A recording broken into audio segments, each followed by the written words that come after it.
Adam Vinatieri, kick it deep. Carl Williams back at his 5 for Tampa Bay. Williams from 2 yards deep. Breaks it outside. Fumbles the ball late. That's a loose ball. Patriots think they have it. And they do.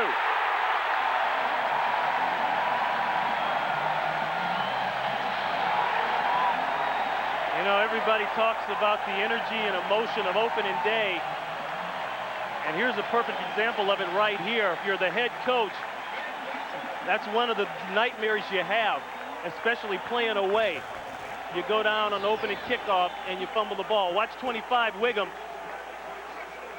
You know, they teach that. That's a clean rip.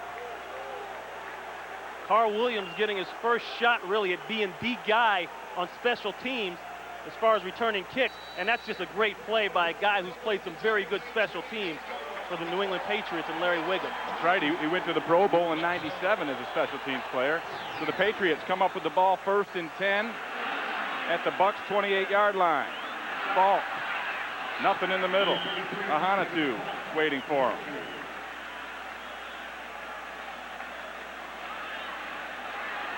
Tackle made by Gigi. And New England goes right to the hurry-up. Yeah, a little something different here. Haven't shown this throughout the preseason. Except down in Washington, they ran a little 2-minute drill, no huddle. It was good to him then. You had a feeling you might see it again. Belichick trying to get that offense going. A counterplay fault. Tries the middle again. Second effort gets him up to the 22-yard line. Warren Sapp getting off the bottom of the pile. And they're going to it again.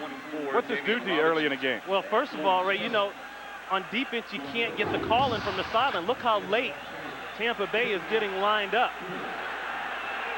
Still making the call, and Bledsoe's making his call from the line as well.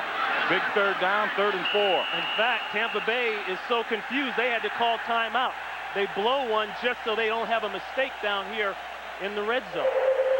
Their first charge timeout. And that's a good choice, a good decision, I think, to make that call. But you have to wonder right now, you're missing Hardy Nickerson, you're missing Brad Culpepper, and now you have confusion on defense. Yeah, and that's part of it too, but I think you have to give some credit there to Charlie Weiss, the offensive coordinator, and also to Bill Belichick, of knowing what the situation was and going for the halt. They knew they had the big turnover. They know they're at home, all the emotion. Now let's throw the no huddle on them right now. Perfect time for it. Well, that's a great strategy. Here's what we talked about earlier in the Fox Watch in the pregame show today. Culpepper gone here just a few weeks ago when Hardy Nickerson left for Jacksonville. Now to replace those guys, Anthony McFarland, last year's #1 pick, starts at the nose tackle, his first start, and then Jamie Duncan starts at linebacker. He had 6 starts in '98, but didn't start at all last year. Didn't play much at all last year. 3rd down and 4 now.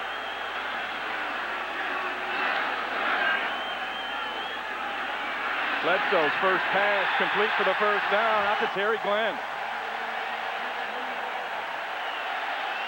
You know, going back to what you're saying there, Ray, about Culpepper not being there and Hardy Nickerson, I'm not so sure that even if those guys were there, that you still wouldn't call timeout in that situation.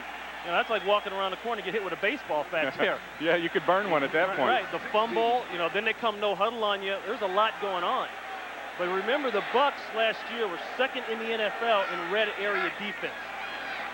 So they've been there. They have a pretty good idea of how to respond. Bledsoe on play action all day to throw, and now just throws it away outside. Good coverage in the secondary by Tampa Bay. Well, now that the pace has slowed down a little bit, let's take a look at the Patriots offense. Led by quarterback Drew Bledsoe, one of the sturdiest quarterbacks in the NFL. Up front, Armstrong, Fletcher, Woody, Max Lane, and Grant Williams, who didn't play at all in the preseason. Falcon Carter, the running backs. Terry Glenn, Troy Brown are the receivers. Eric Bjornsson, over from Dallas, is at tight end. Empty backfield, no protection. Bledsoe, you don't see this often, scrambles outside, takes a hard shot to the legs and gets knocked out of bounds. That's Rondé Barber coming up with a hit. Barber sheared him off at the legs. Yeah, he did. I'm surprised that Drew Bledsoe took that hit. But then again, when you look at the size of Drew Bledsoe, you're not surprised because he's a big, strong, physical guy. And in the preseason game, Alshimon Singleton thought he was going to back off, and he gave him a flipper. And I think Donnie Abraham knew that, so he went down for the leg. Another third down, 3rd and 6. From the 12 of the Buccaneers. Bjornsson in motion. Blitz. Bledsoe, he lets it go too high and wide for Bjornsson. Pressure coming from Shelton Quarles. And this is what the Bucs will do in this area, and you know what? It paid off. They forced the field goal in a very crazy situation. There's Singleton there. Excuse me, Quarles. He comes along with Barber. Perfectly timed called blitz by Monty Kiffin, the defensive coordinator. Like we said earlier, the Bucs last year were second in the NFL in how to play in the red zone. Adam Vinatieri set to kick a 30-yard field goal. And that is good. And the New England Patriots take a 3-0 lead. Give Tampa some credit.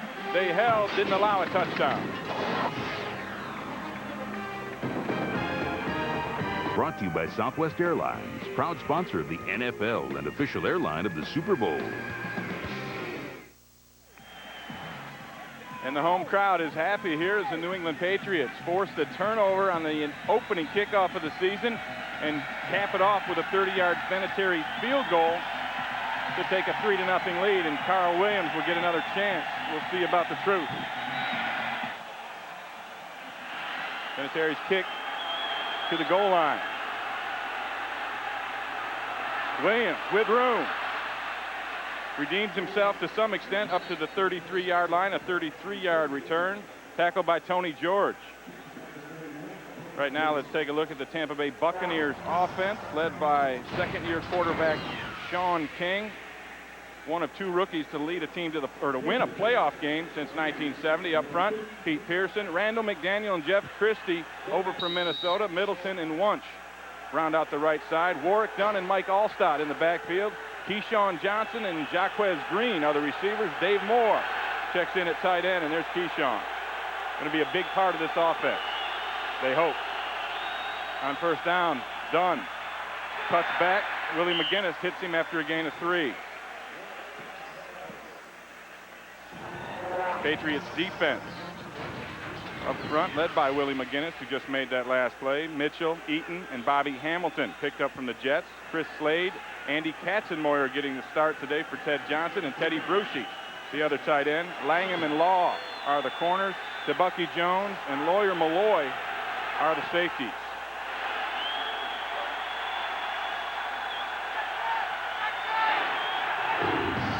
King changes the play at the line. Second down and 7.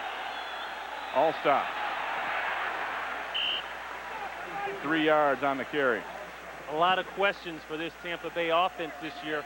First off the bat, the change at offensive coordinator. Mike Shula out. Les Steckel, offensive coordinator from Tennessee, in. A lot of people wondering, what are they going to run? They've shown a lot of variation in formation, spreading people out, using that guy right there in more of an H-back role. But it all comes down to, can you be productive in big situations like this? Third down. 3rd and 2. King will go from the shotgun.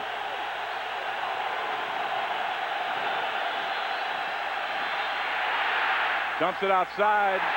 Incomplete, trying to hit Dave Moore. He was pressured by Slade and threw a bad pass. We talked about Bill Belichick using his defense and causing havoc, moving a lot of people around, never letting anybody get set purposely, so the offensive line can't get a beat and get their blocking schemes together. Slade doing a nice job of getting pressure on King. That'll bring Troy Brown back to return the punt. Mark Royals set to kick for Tampa Bay.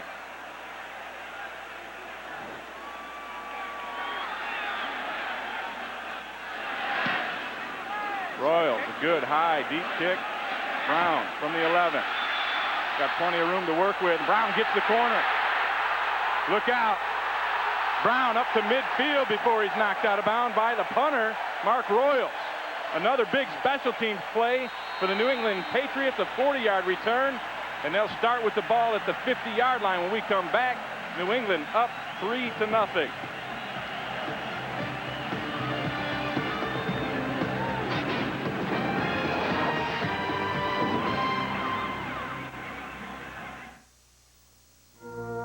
Talked about one thing being really important in this game, and that's special teams.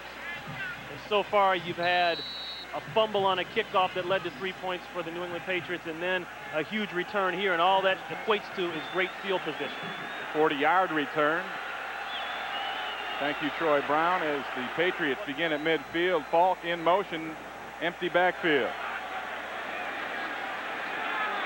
Bledsoe, and he'll be sacked. No, he gets away from Sapp, and he's chased down by McFarland.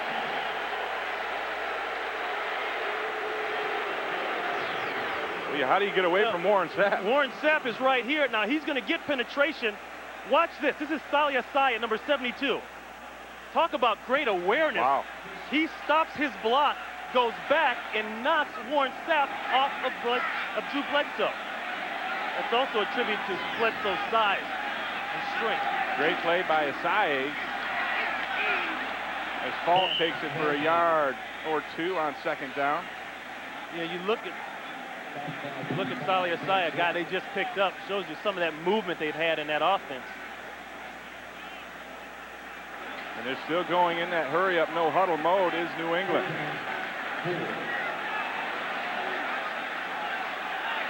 Reminds me of the K-gun back in the Buffalo Bills days. You know this real well. And I tell you, playing defense against it, you get worn out in a hurry. Quarterback sneak, Bledsoe, first down. How about that? You remember at practice, the guys were yelling out to Bledsoe to go ahead and call your own number, and he ran that a couple times. And they run that when they feel they've got enough space. They got everybody spread out. And if he can see the gaps, he's going to take it, call his own number. And Drew Bledsoe, the leading rusher in the game right now, with 3 carries for 18 yards. Who'd have thunk?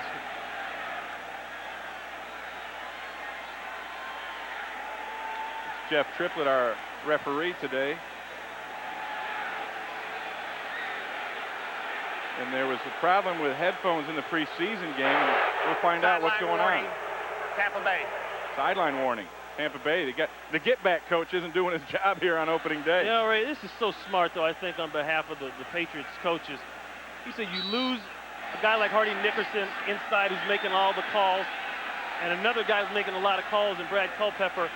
Why not see if they can line up and make this happen without that? Corner blitz, Rondy Barber with the sack.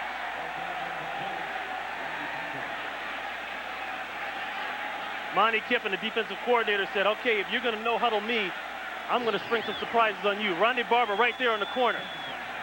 Blitzes, but blitzes backside to the quarterback's blind side. Bledsoe still making calls from the line, the no-huddle offense. 2nd and 18. Wow. The screen, ball's tipped, but Falk comes up with it. Kevin Falk picks up 9 on the play. Warren Sapp tipped that ball, but Falk was able to stay with it. That's a great catch, but watch Warren Sapp. Watch how fast he is. You know, this is what he did coming out of college and what he got better. Just being able to penetrate. He said, we got to get vertical. He gets a little ball, but that's a nice catch and concentration from Falk. 3rd and 9. Barber showing that blitz, and he's coming. And Bledsoe gets sacked for the 2nd time in the last 3 plays. Marcus Jones. I got to go back to what Warren Sapp told us last night. He said, yeah, listen, you know, I lost my guy who made a lot of calls for us down there in the pit, Culpepper. We don't have Hardy, but you know what? The engine still runs okay, and we're going to prove it to you. This is just bringing the blitz and letting them pick a guy. Bruce Armstrong didn't know who to pick.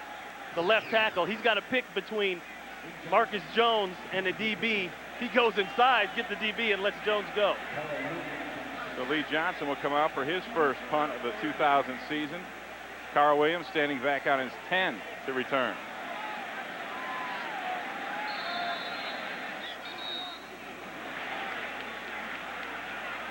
Delay of game. New England. 5-yard penalty. Remains 4th down. Patriots just trying to get more room for Johnson to get it inside the 20. You know, see if Tampa refuses the penalty. You know, Ray, you can only pound on who Tampa Bay lost in the offseason for so long, because right now I'm not seeing any effects of losing two high marquee players like they lost. Well, the guys that are in there, Jamie Duncan and McFarland, are pretty good football players. And as Warren Sapp said, hey, we still got 9 other guys who were here last year. They still got 9 studs, too.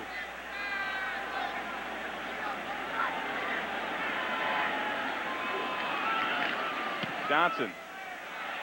High wobbly kick. Fair catch signaled for and made by Carl Williams at the 10-yard line. A 32-yard kick. No return. Tampa Bay will take the football. Their defense is held up. The offense needs to get going. Look, we got more time up there than you think in a no-huddle situation. Don't panic, and let's get the call in and get it played. And they've done a pretty good job of it so far. 1st and 10 from the 10. King throws a pass, almost picked off. Antonio Langham stepped in front of Green and almost stole one. Right now, this is a field position problem for Tampa Bay. You know, they've had one pretty decent shot there, but you're backing up a young quarterback and against a defense that does a really good job of confusing people. And I think it's smart that Sean has tried to go away from Keyshawn, but pretty soon you're going to have to force the ball to your playmaker. All-stop. Nothing. There's still Teddy Bruschi still trying to rip the ball out. Another thing to remember is you look at Keyshawn Johnson there. Tampa Bay Buccaneers coming up on this 3rd and long. They have been notoriously bad starters. Tony Dungy told us last night one of the reasons for the changes in offensive coordinator is try to jumpstart some of that. Get a little bit more productivity going so we're not chasing people throughout the game. Bucs scored just 34 first quarter points last year. 2nd fewest in the NFL. 3rd and 9. King from the gun. Blitz comes. Downfield. Got him. Caught. Jaquez Green. What a play. There's a flag coming in after the play, a gain of 24. I just talked about going away from Keyshawn, where you're probably going to have the attention, the doubles, all that. Jaquez Green coming up with a big play and getting an interference tacked on top of it. Face mask. 38. Defense. 5-yard penalty. 1st down. That was not a pretty pass, but it got there. Here comes the blitz. Teddy Bruschi right up the middle along with Malloy. They pick up Malloy. Nice job by Warwick Dunn. Sean King takes a hit. Hey, everybody in the league knows that Antonio Langham has had trouble. That's where they go with the football. A sneaky little push-off by Green. Well, you know, the receivers are going to do that. They don't get called for it. But that's a great adjustment to the ball by Jaquez Green. 1st and 10 from midfield. Play action. Outside, Keyshawn Johnson, his first catch as a Buccaneer, good for 11 yards and a 1st down.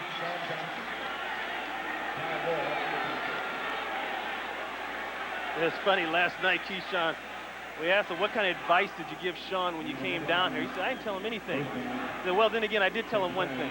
Don't worry about throwing me a bad ball. If you just get it out there where I can see it, I'll catch it. Now, how is that for veteran confidence coming in to help you out? That's not bad. Cape in motion, sets in the backfield. Play action again. King downfield into corner, overthrows his intended receiver, Jaquez Green. Right now for an NFL update, let's go to JB in Hollywood. Ray and Ron, you remember Terry talking during the pregame show about the mobility of the quarterbacks, the young QBs in the Central. Take a look at Cade McNown. Finds John Allred for the score. McNown was 5 of 6 for 56 yards. It's 7-3 Bears. Back to Ray Bentley and Ron Pitts.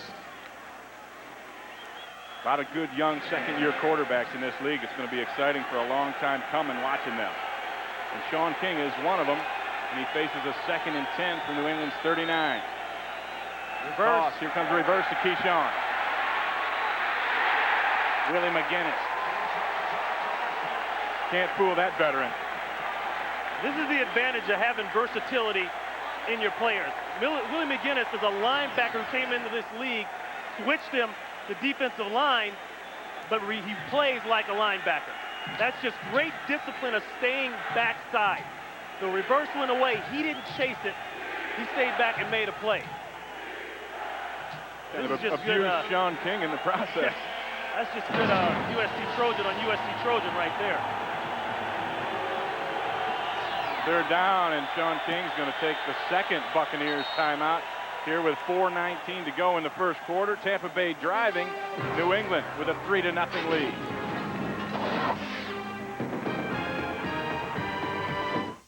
In your local Dr. Pepper bottler, Dr. Pepper makes the world taste better.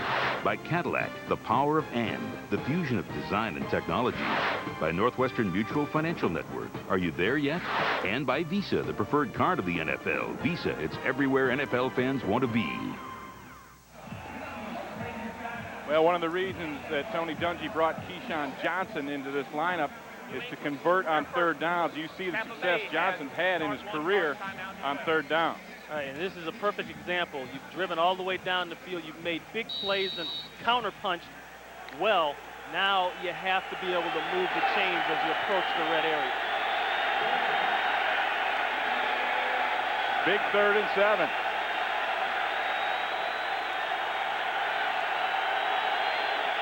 Work done in the backfield. Patriots go blitz and back out. King has to throw it away. Pressure coming from Chris Slade. You know, one of the things you don't want to get involved in with this defense is a bad matchup.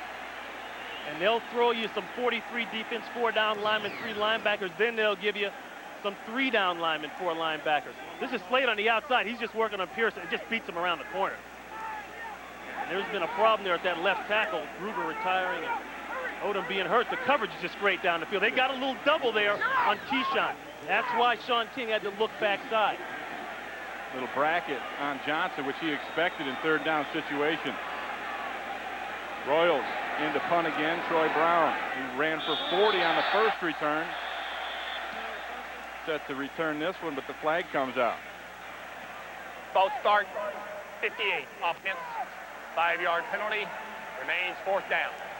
Don Davis, backup linebacker and special teams man, got an early start.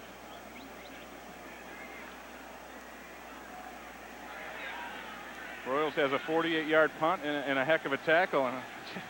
I got to believe that Royals' head is still ringing a little bit from that tackle. It was a very good one, but those can affect how you kick the next time out. Some of those punters.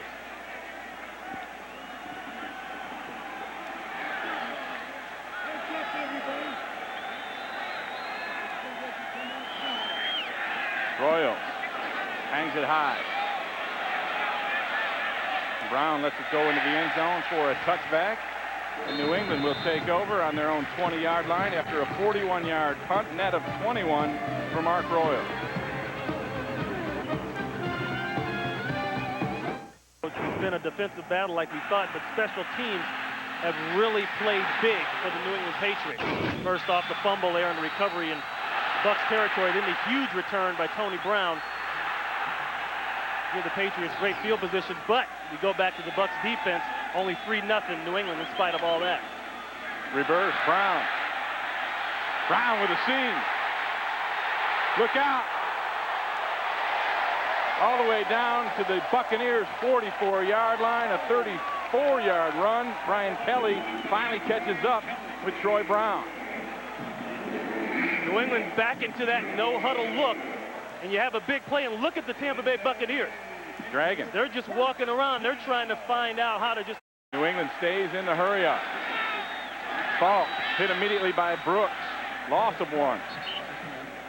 There's no substitute for speed and tenacity on defense. Brooks just coming across the line, making a great open field tackle on Falk. You see Duncan 59 coming out of the game. He'll come out in passing situations. And you know what? Pretty much a first down run type play. Right, and that's another problem with no huddle is that you can't get your right defensive people on the field. Bledsoe dumps it off underneath the Falk. He's hit by Lynch, and Shelton Quarles pickup of 10. It'll be 3rd down and a yard.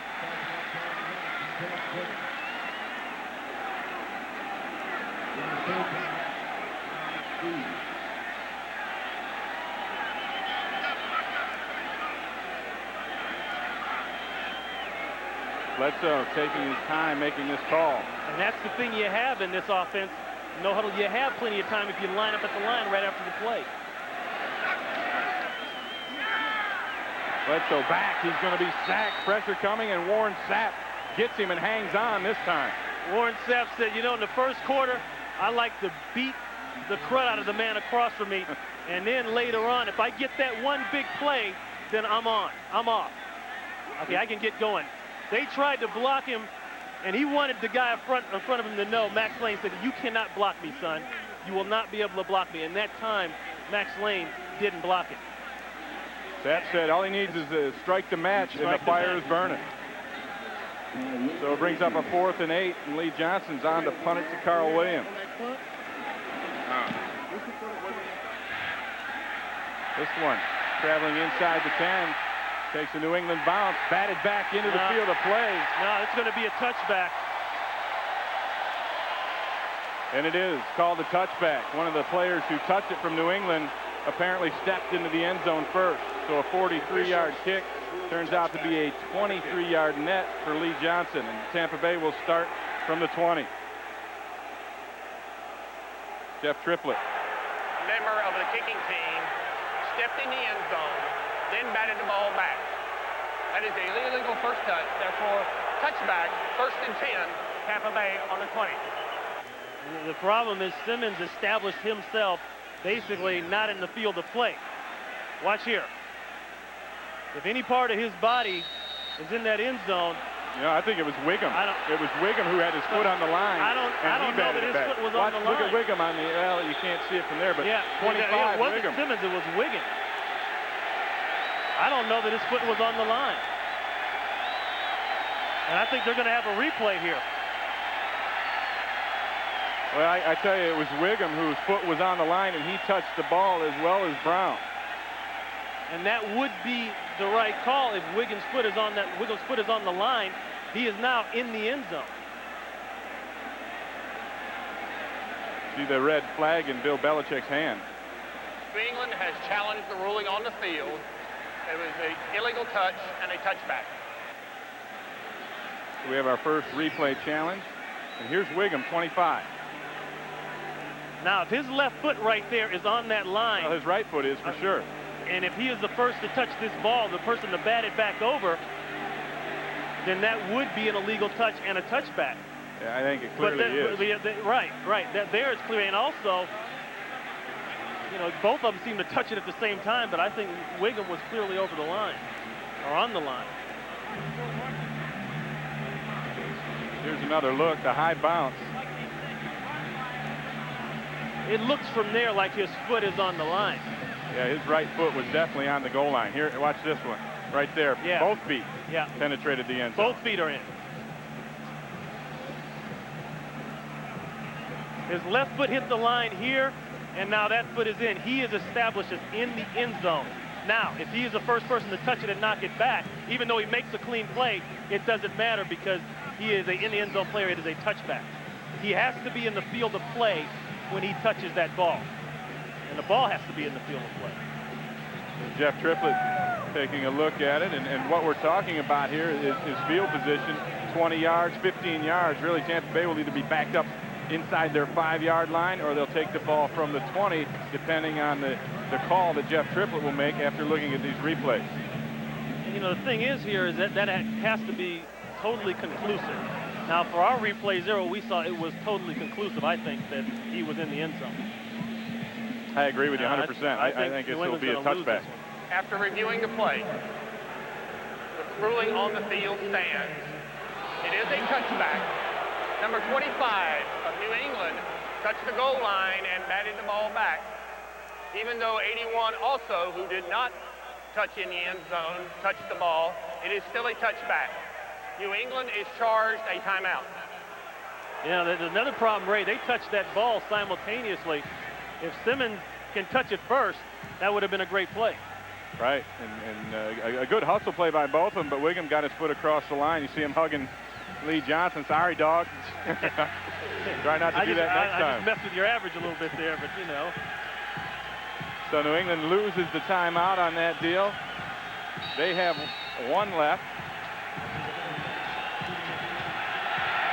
Excuse me, New England with one left, Tampa Bay with 2 remaining. Here in the first quarter, 1:37 left. Patriots up 3-0. Tampa Bay with the football. Allstott tries to cut back, hit by Mitchell, squirts his way for a couple more yards, give him 3 on the play.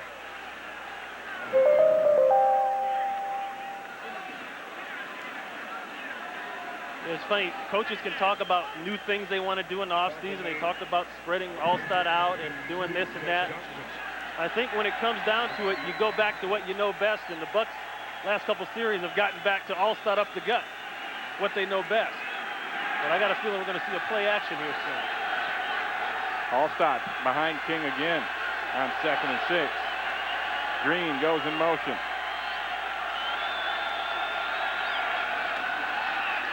Rollout by King. Nowhere to go. He'll tuck it and run, and Sean King is hit at the 27-yard line. Coming up was Teddy Bruschi.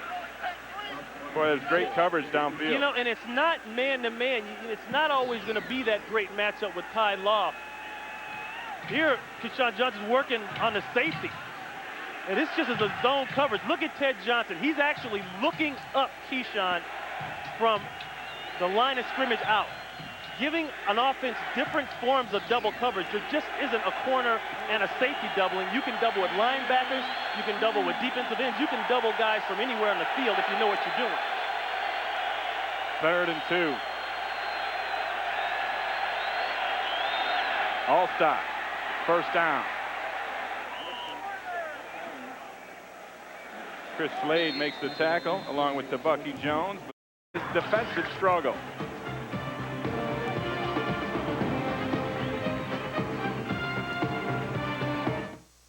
Stadium opening day. New England Patriots take a 3-0 lead after 1 quarter of play. Tampa Bay 1st and 10 from their own 32. Warwick Dunn, his 2nd carry of the game. Gets up to the 35-yard line where Bobby Hamilton makes his acquaintance. Tony Dungy told us something interesting last night. He said, you know, the way we play and start so slow, if we're down by 7, we think we're ahead by 3. Right. And you can see that here. They're not getting away from the run program. And that's why I made that point about Allstott going back to what they know. And actually, Allstott has more productivity, more carries than Dunn does right now, even though Dunn is supposed to be the feature guy. They're sticking with what they've known. And not really impressive individual stats yet for this Buccaneers offense, which they had hoped would be more explosive, particularly early in a game. And here's Dunn with a cutback. Just shy of first down yardage, giving 6 on the play. Bruschi with the tackle. You know, you watch the way Sean King is showing that football. That comes straight from something Les Steckel bought from Tennessee. And what that does is that influences the defense to bite on play action next time. Watch the way he shows the ball here. He puts it out there. I mean, it's clear that man is seeing the football. Now you hope when you pull it out of his gut that linebacker is standing that close to the line of scrimmage as well, and you can play action over his head. All right, the key is to make it look the same way no matter what you're doing. 3rd and 1. Allstott behind McDaniel in the backfield. Allstott pounds his way for the first down. You saw Randall McDaniel in the backfield. That was not an illusion. That is a big back. The Bucs are not afraid to put some extra beef in their backfield to open up holes. And that's an ISO that you like to have. You talk about matchups. I will take Randall McDaniel going against Chris Slade every weekend. Especially because I got to believe on an ISO play. On an ISO play, I believe I can win that one if my guard has got 5 yards run and start. Jeff Triplett stops play. There's a discussion amongst the officials. You know, in Big Randall, I think that's what you have to do after you go back to that fullback position. You got to go get out and take that blow for a few plays. When Randall goes into the backfield, Cozy Coleman, rookie number 2 draft choice out of Tennessee, takes his spot on the offensive line.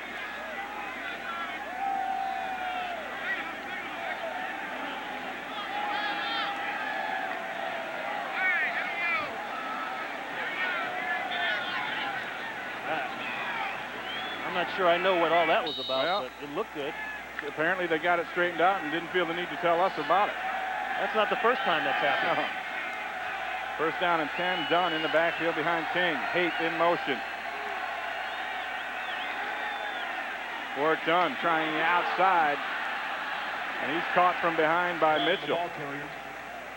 And that's one thing that Tony Dungy wanted to do, and he thought he could do with the addition of McDaniel and Christie, is get a better outside running game. Because now he's got linemen who can move and get out there and make those blocks. You're exactly right. Both of those guys can move. Now, maybe Randall doesn't move as well as he used to, but he can still get out there and blow you up. And Christie, a finesse guy, very quick, very smart with his hands. He can get positioning on a guy and create seams. And with Warrick Dunn, that's all you need are seams.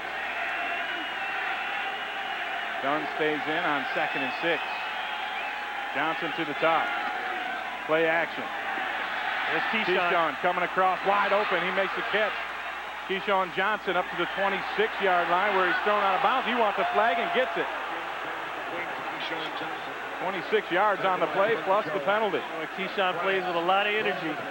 He likes to ref, coach, general manage, do it all out there.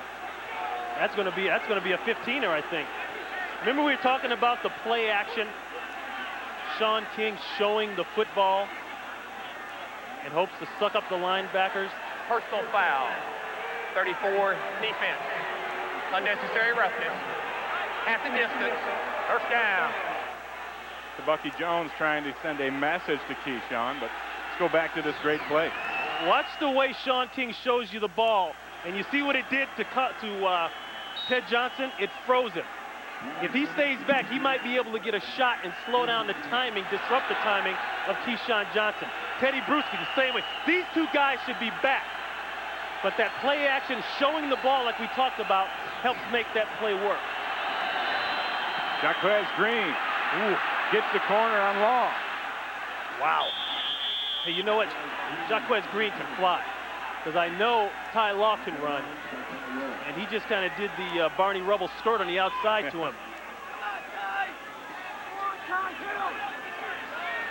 Buccaneers red zone offense. 27th in scoring, 31st. Last in the NFL in touchdown production last season. That's something that they need to get better at and have worked at. And here you go 2 tight ends with Allstott. Guess what the play is? Allstott for 1 yard up the middle. And Teddy Bruschi there. And that right there answers your question to the bad productivity in the red area. Teddy Bruschi and Allstott jamming it up a little. You know, you go 2 tight ends, you go Allstott, or even if you go 1 tight end and then put Patrick Hayes or Dave Moore in front of him, everybody knows what the play is going to be. You run that twice, now everybody knows you're going to throw on 3rd down. But you know what a great runner Allstott is around the goal line, too. Yeah. You have to give it to him. 3rd and 3. Yard to make, the 3-yard line. Allstott cuts back. Yes, touchdown Bucs. You said it, Ray. You go with what you know. And we can talk about moving this guy in this position and putting the guy here and doing all this. But when it comes down to nut-cutting time, the Tampa Bay Buccaneers know what Mike Allstott is and what he can do. You have to give it to him. Great vision by Allstott on the cutback. This play is designed to go to the left. He ends up outside the end on the right side. Well, that's the advantage of Allstott. He's always been the halfback trapped inside that fullback's body. And most fullbacks can't make those kind of adjustments once they get going forward. He can. Martin Gramatica on to attempt the extra point. It is good. And the Tampa Bay Buccaneers take a 7-3 lead here in Foxborough on this run by Mike Allstott, 5 yards to the end zone.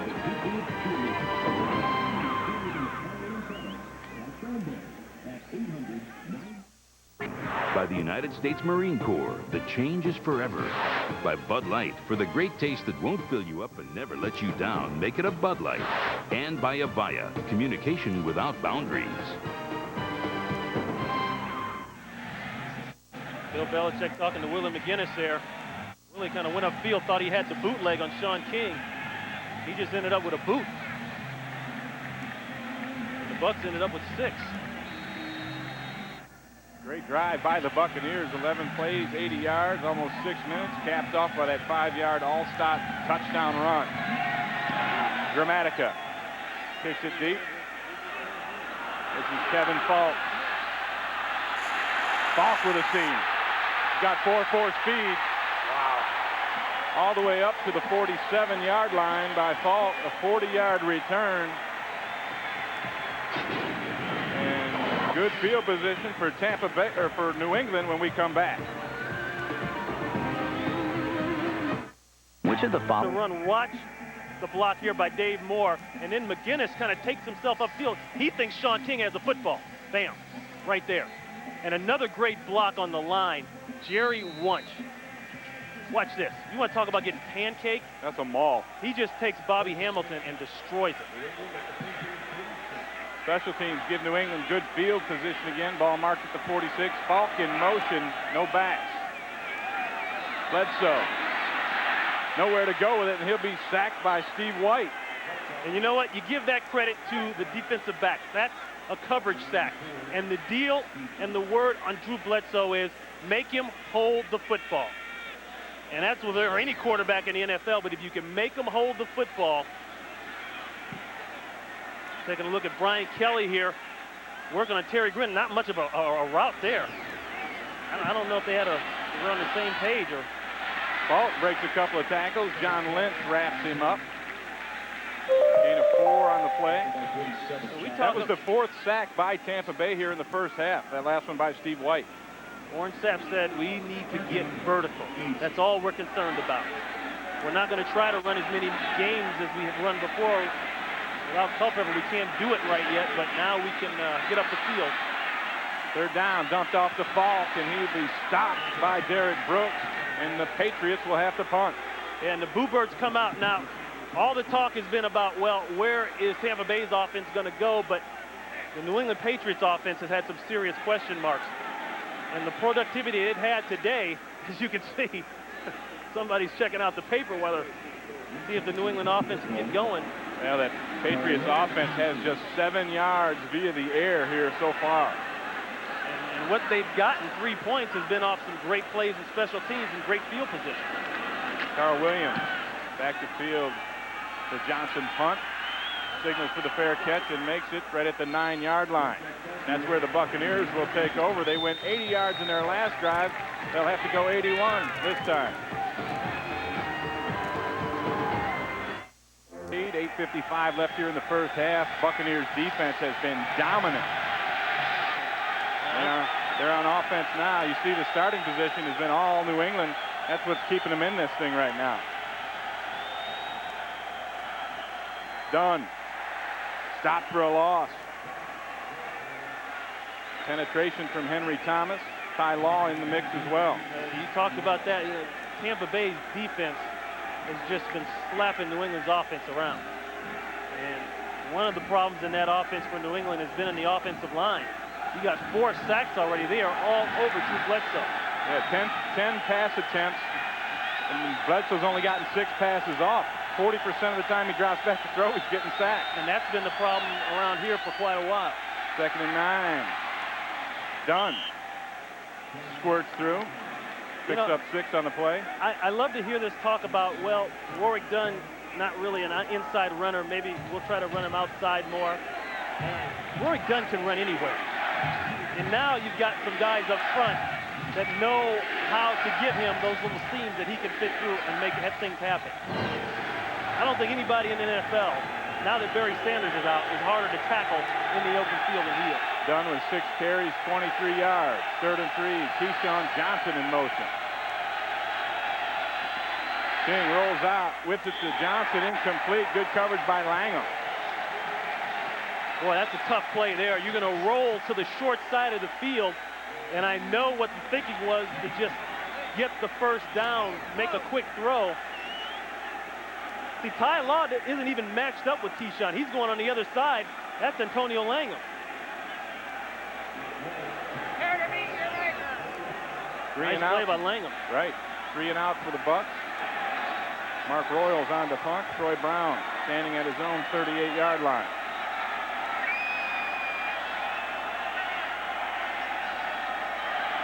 Patriots looking again at good field position.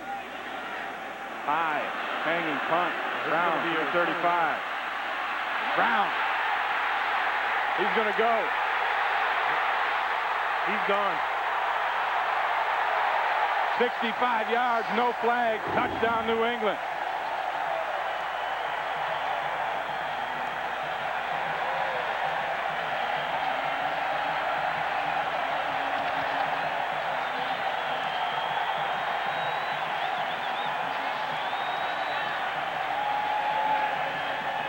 Officially a 66-yard punt return for a touchdown by Troy Brown.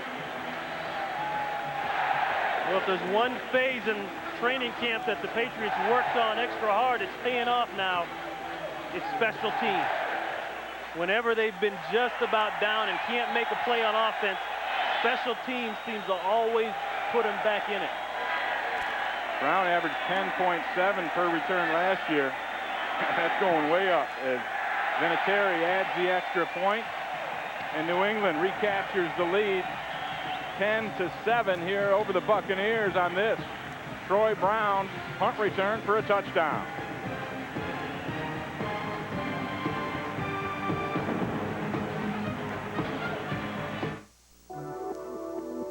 Yeah. England on the merit of special teams retakes the lead 10-7. Troy Brown with that return, and New England has been dominant on special teams. That's what's kept them in the game. Otherwise, Tampa Bay has been all over them. Right, and Tampa Bay's defense is taking care of business and keeping them in the game, but their special teams are killing them. Carl Williams back to receive the Vinatieri kick. Short kick, Williams all the way up to the 15 where he fields it. Williams gets outside. He gets up to the 39-yard line before he's brought down by Chatham. Here's that punt return. Whenever you give a returner 10 yards of free space to catch the ball, he's going to kill you. Nice kick out block there. Now he's got a clear vision, clear length. He hasn't even been touched the entire time. You do a nice job on the end, and a low line drive kick does not help matters. This is what Tony Brown looks at. Well, I can tell you from experience, returning punts in the NFL, as long as you can see clean green, you know you got a shot for a big one. First punt return for a touchdown in the career of Troy Brown. First one for the Patriots since Dave Meggett did it back in '96 against the Giants. King kicks it outside. Allstott breaks a tackle by Malloy, and Slade brings him down, and the special teams have been just dominant for New England. Look at the return yards compared to their total offensive yards in today's production. Yeah, I got to keep going back to two things. Bill Belichick talked about versatility on this team. Now, I like guys who can do a lot of different things. You see guys like Kevin Falk back returning kicks and starting at running back. You have wide receivers back returning punts. You have to have that. Dunn. 24-yarder for Dunn. We'll see if it comes back. And it will.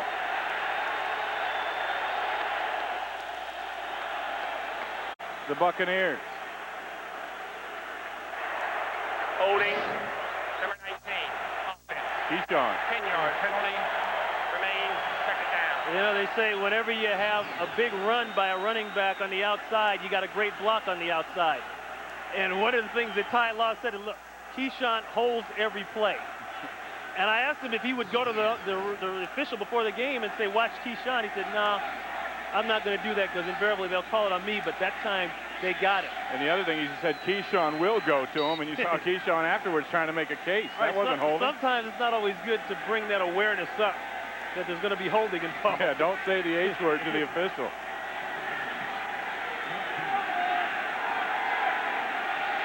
Second and 14 after the penalty.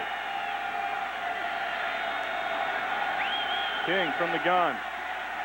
Hands off to Dunn, and he's smothered in the backfield. Chad Eaton in there. Eating them up. That's one of those plays where you wonder if the defense didn't have the offense's playbook on that play. There's just no protection. Well, Katzenmoyer came around the end untouched as well. Well, you get hit with a run blitz in an obvious passing situation, and you run the ball, you're dead. 3rd and 19 now.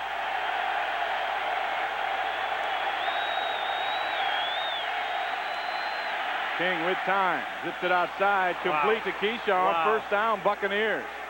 Well, I don't know if New England was ready to cover that, because the Bucs went into like a Big Ben look, a Hail Mary look. 3 wide receivers on the same side. They all went vertical, and Keyshawn just went out to the flat. Here he is. Now watch, he's just going to hide out to the flat. That's also why you have to try to bump. It's great timing on the throw. Good awareness of Keyshawn, by Keyshawn, of where the first down marker is. So that's a veteran move right there. He knew where it was. He laid the ball right on it after the catch. Bucs 5 of 8 now on 3rd down conversions. Work done. Picks up 10 on play. Close to a first down. Langham with the tackle. Warwick got a shot here. I don't know. He's still down. Wow, his helmet looks a little sprung. You know, the hesitancy in the pass from running smaller guys inside is that they can't take that pounding over and over and over. And when you say smaller, Warwick Dunn is 5'8", 180, 85 pounds. That's small for an NFL running back. He's going to be taking those shots in there.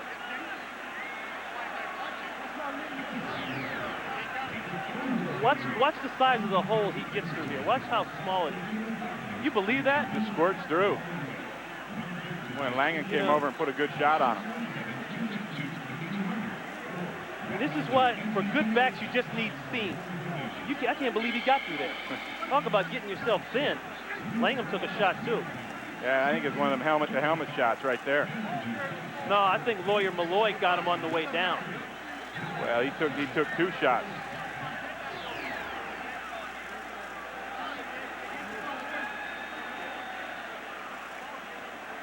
Sounds of the game. Let's see if we can hear some plastic on this replay.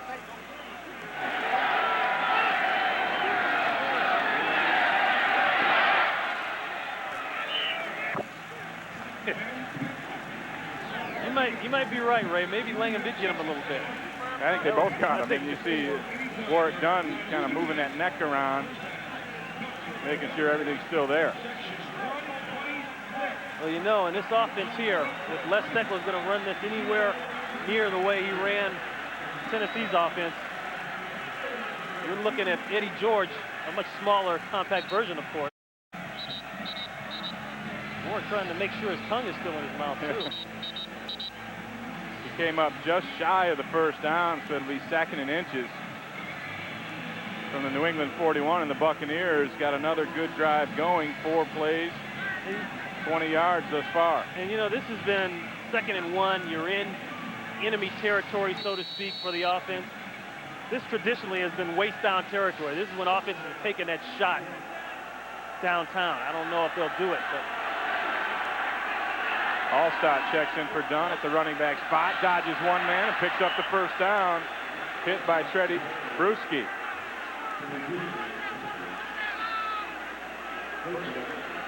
And when Dunn is off the field, it becomes an Allstott first, worry about the pass second type of game. Tampa Bay goes to the hurry up. And Allstott stopped for a short gain. And the Buccaneers will see if they'll huddle. And they're going to go back to that huddle now. You get the feeling both offenses are going to try to do anything they can to get the defense off balance, even if it's only for one play. Warwick Dunn is still a little shaken up over there. Yeah, he doesn't look like he has all his faculties back yet.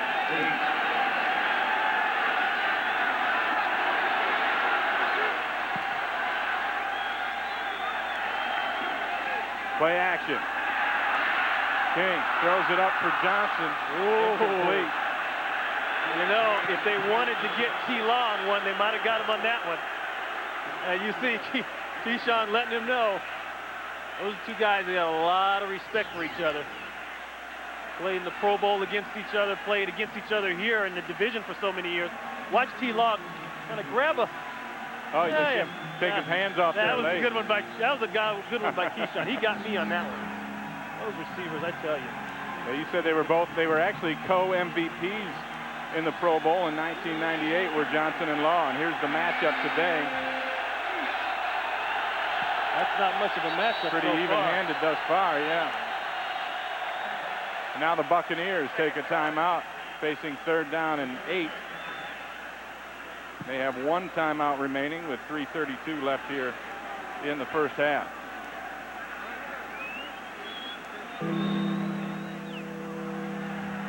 Tony Dungy trying to get things right. Well, 2 years ago, they led their teams to the Super Bowl. Now, after a season of injuries, Terrell Davis and Jamal Anderson are back. And it's all part of a Fox Sports doubleheader weekend that begins next Sunday with the pregame show at noon Eastern, 9 a.m. Pacific, right here on Fox. And all you fans out there who didn't used to get the doubleheader when your team had a home game that wasn't sold out, you will get that now. We're going to have a lot more football on for you on Sundays, so check your local listing. 3rd and 8. King goes long, incomplete. Looking for Jaquez Green, pressure by McGinnis. That was nice coverage down the field.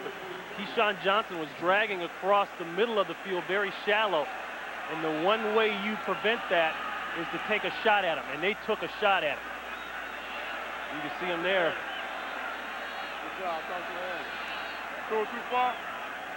The word on Warwick Dunn is a strained trapezius muscle. Trapezoid, baby.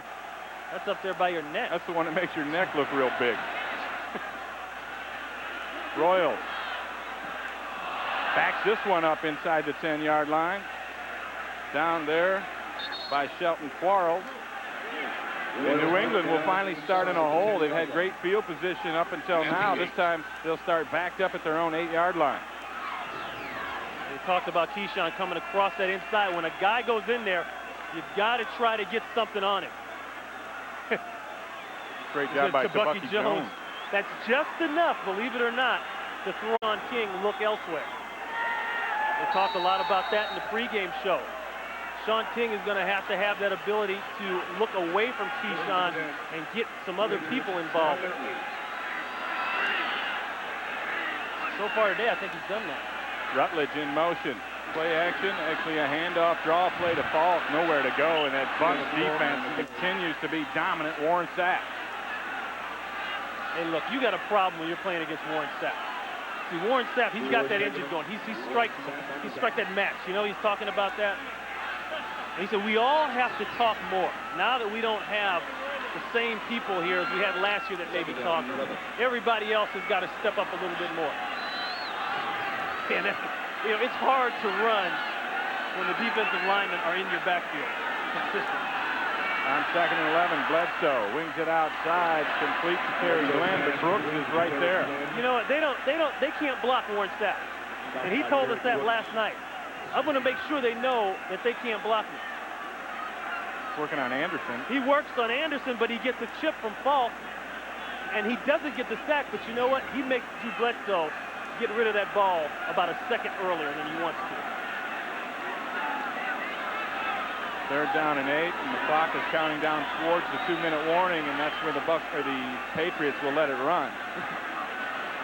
3rd down and 8 when we come back. New England up 10-7 over Tampa Bay.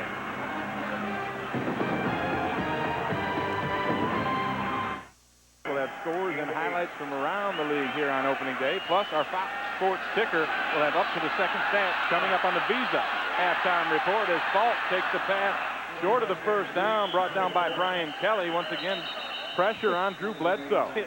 And guess who?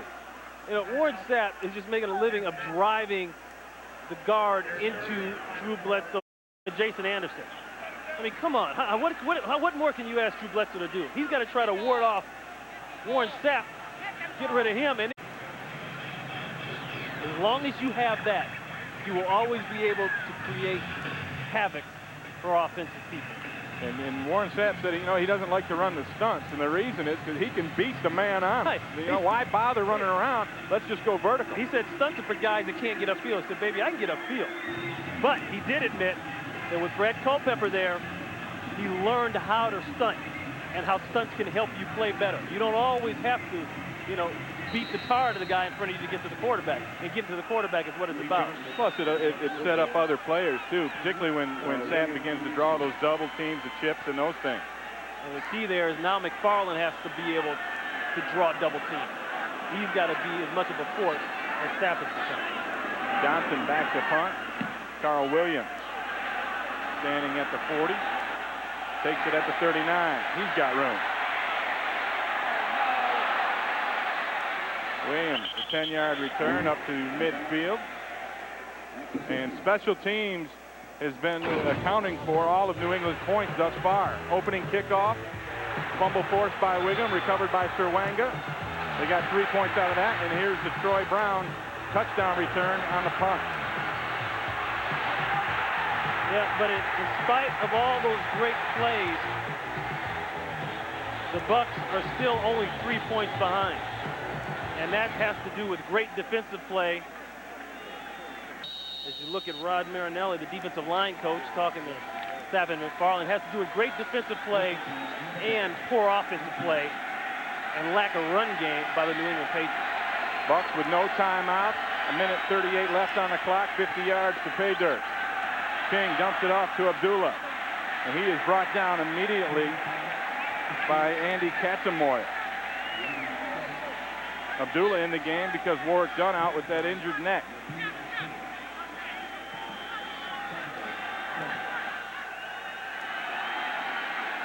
King, 3-step. Gets it out to his tight end, Dave Moore. Moore hit immediately by Wiggum. That's a nice open field tackle by Wiggum. Good completion, but Wiggum avoids Moore, keeps Moore from going over, getting the first down, moving the chains. Now forces Tampa Bay to have to get the chains moved first. Third and very short. King throws the slant. Complete. Jaquez Green weaves his way inside the 10 down to the 8-yard line. That was that same kind of hook play that they scored on in preseason. Breaking tackles, yards after the catch. 32 yards, King to Green. He's gonna have to throw it down. In the touchdown. Riddell Anthony. They went for the okey-doke. The old Dan Marino play.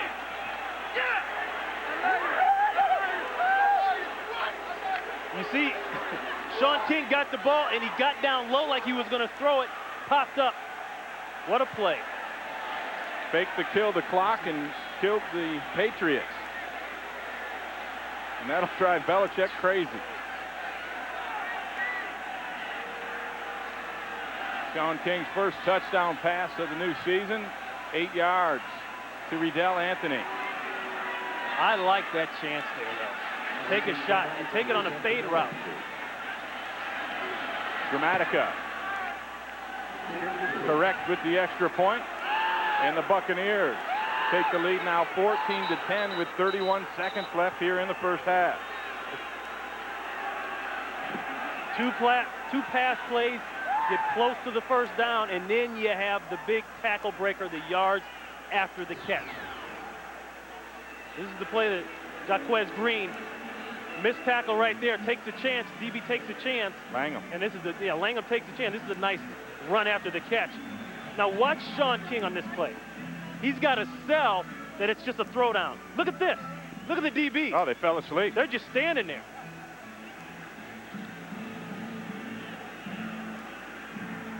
Actually, Kato Sawanga, he looked like he was ready, but not ready enough, evidently.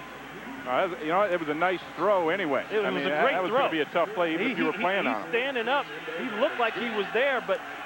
And look at the line gets into the act, too. They all just stand up to try and shield Sean King, and that's something that they talked about. He's difficult to see back there. That's what Keyshawn Johnson talked about. A lot of times I have trouble seeing Sean King. I don't know what they call that, but Riddell Anthony excited over his touchdown. Sean King in that last drive, 4 for 4 for 50 yards and the touchdown. talked in the pregame show about Sean King having to answer some questions. Can he step up and make plays like that? That's a good way to answer. Ball from 2 yards. Breaks the tackle. Now he's hit from the backside. Gets it up to the 25-yard line. A 27-yard return. Don Davis makes that play. And we are in Red Sox territory. And that means baseball is this week on Fox Saturday Baseball. A bitter rivalry. Need I say more? Yankees against the Red Sox. Visit the Fenway Park to take on Nomar Garcia-Pera. We'll have that Saturday on Baseball This Week. Action starts at 12:30 Eastern and Pacific. Check your local listings. And these are the wild card standings. And you got Detroit back there, just 4 games out as well. That's going to For the game, out of him. Red Sox legend is Bledsoe with 20 seconds left. Goes down over the middle, and he connects with Troy Brown, and he'll take a timeout, the final timeout for the Patriots, as they're going to try and get some more points on the board. We're talking about Carlton Fisk, and they're going to retire that number tomorrow. I know guys like you're used to having numbers retired. You know what that feeling's like. Yeah, old phone numbers the way I move around. Carlton Fisk was out for the coin flip, and a huge celebrity here in the New England area, and rightly so. Charlie Weiss and Drew Bledsoe trying to put some more points on the board here with 16 seconds left. New England now out of timeouts. They're going to have to do something fancy to stop the clock if they intend to get into field goal range. Well, they're going to have to do what they've been accustomed to doing this whole first half, and that's throwing the football. That hasn't turned out to be too good for Drew Bledsoe. That means Warren Sapp's coming after you.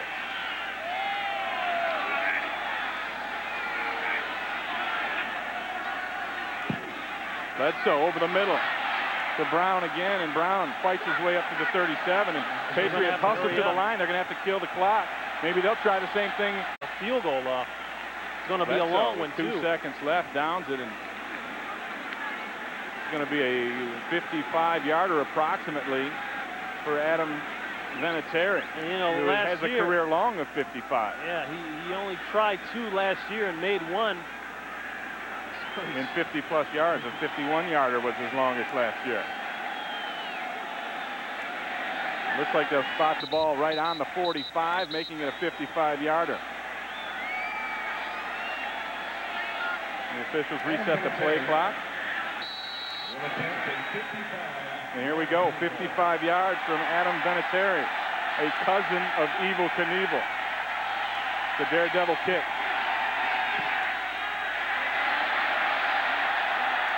No, and that is short and wide to the right, no good. And that is the final play of the first half. The Buccaneers with that late score over the Patriots, and the defensive struggle we had anticipated came to light. The big thing in this game is the special teams that's kept New England in it. That's all that's kept New England in it. And the problems that the Patriots have had, they still have those problems offensively and running the football. That's the end of the first half. The score, the Buccaneers 14, Patriots 10.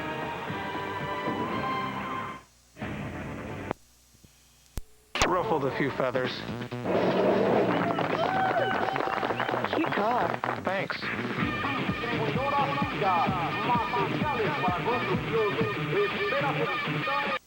If you want the movie that's out of this galaxy, buy Men in Black Collector Series DVD.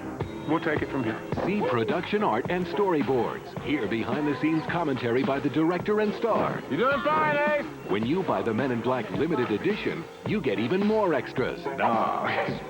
View the making of MIB and edit your own scene. Men in Black. Buy it Tuesday. Men in Black. Collector Series or limited edition DVD. I make this look good. We made it. I'm gonna miss you. I'm gonna miss you too. Best friends forever. This is when we share Coke. I didn't bring any. I never liked you. Because I'm prettier than you? Because you're stupid. No, you are. No, you are. You are. No, you are.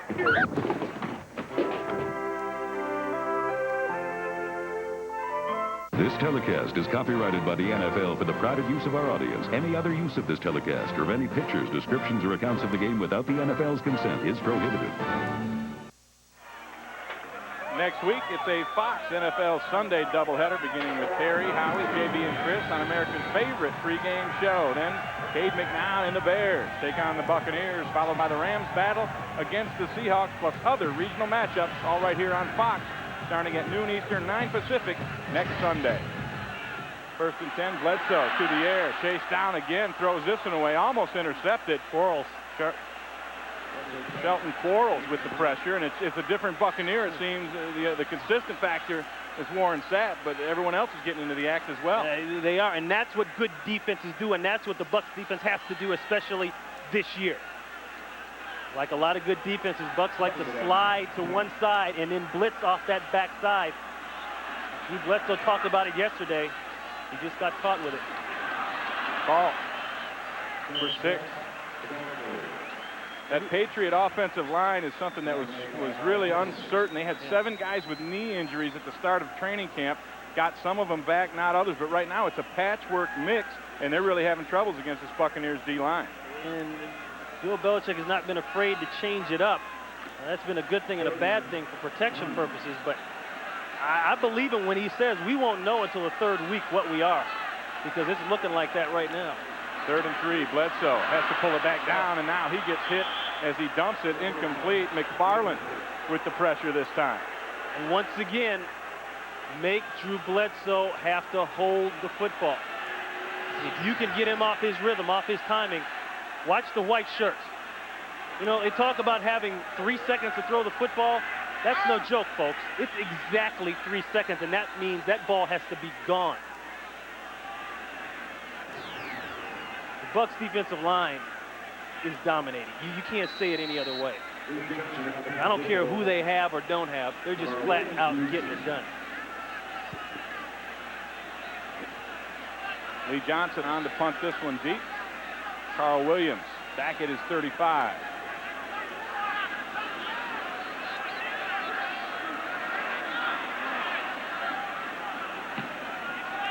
High hanging kick from Johnson. Williams with the fair catch at his own 33-yard line. That's where Tampa Bay will be in business. A 40-yard punt, no return. Tampa Bay with a 4-point lead, 7:47 left. Side tripped up, no gain. Ty Law covers him up. Patriots bringing up the 8-man, making that an 8-man front. That tells you it's all run, and we need to stop the run.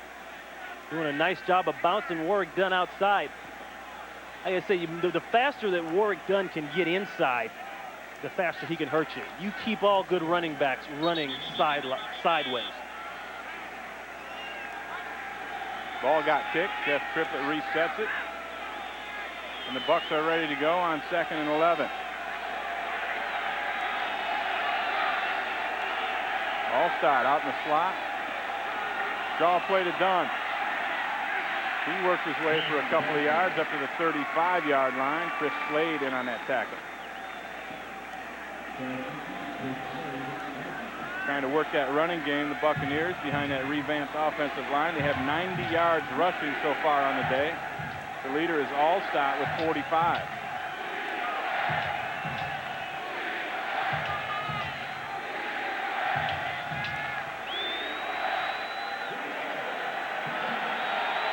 Third down and 8.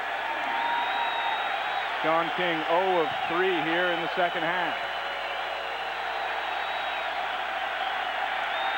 Throws it up into the corner. No good. Attempting to hit Green. Pressure coming from Lawyer Malloy on the blitz. Yeah, Sean King took a shot. Jaquez Green questioning whether or not the right thing was run. Lawyer Malloy just came free. He picked a lane and just got home.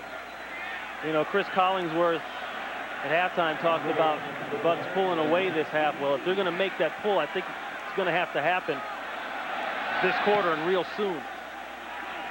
Royals punt to Brown, who's averaging over 50 yards a return. Not this time. He gets covered up and wrapped hard. Don Davis with the special teams hit, a 47-yard punt. 4-yard return that time for Brown. And this is how Tampa Bay wants to cover those kicks.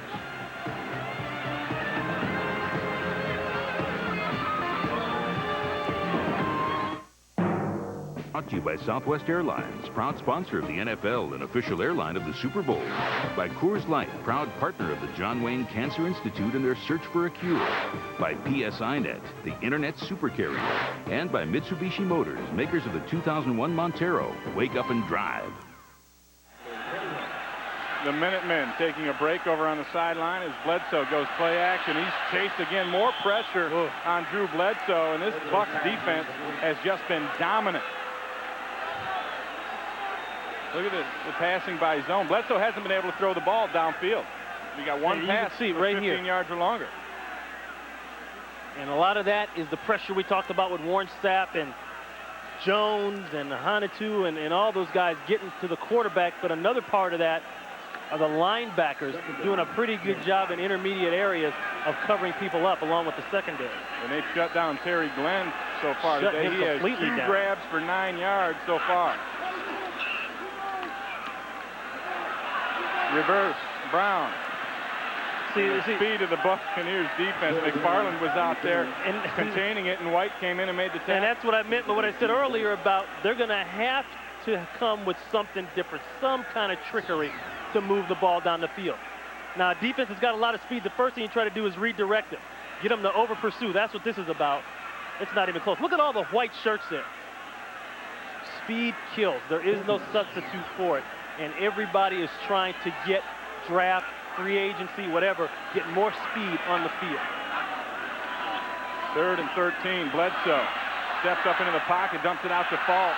Fault is going to be hit by Abraham. With a Fumble, shot. ball's loose. Lynch has got it. And Lynch comes up with the turnover. And the Buccaneers will take over at the 23-yard line. And there's another dividend that speed pays. Everybody gets around the football. It's one thing to have the speed. It's another thing to have guys that can come up and make hits. And this team is very ball conscious. You notice that. Always stripping for the football, always looking for it. Well, here's Abraham. He comes up and makes the hit. The jar is right there. That looked like That's Brooks. Derek Brooks. Coming from the other side of the field, putting a hat on somebody. And Watch Brooks. Right there. Oh, he just knocked it That loose. ball's out. Big turnover for the Buccaneers. Can they cash in? Green in motion. Play action.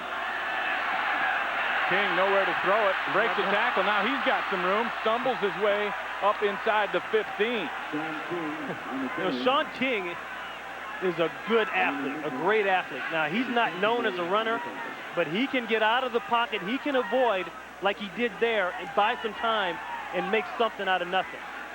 If this is the point we talked about earlier, the Bucs are going to break away in this quarter, in this half.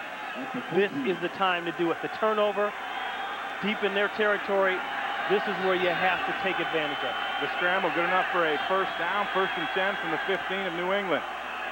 Patriots show blitz, and they come. All stop. Cuts back. He fumbles the football. It looks like New England's got it. Well, No, it looks like Tampa Bay's got it. They're talking. Well, both, I don't know. both teams are pointing. You know how that goes. A lot of lobbying. Tampa Bay's got it. That's huge. That may have saved the day for the Bucs. Looks like Chris Slade is the man who knocked the ball loose. You know, it's only 14-10. You wonder why we can say that, but it's a momentum thing. Here's Slade coming around from the back, gets the arm on the football and rips it out. On the ball. Yep.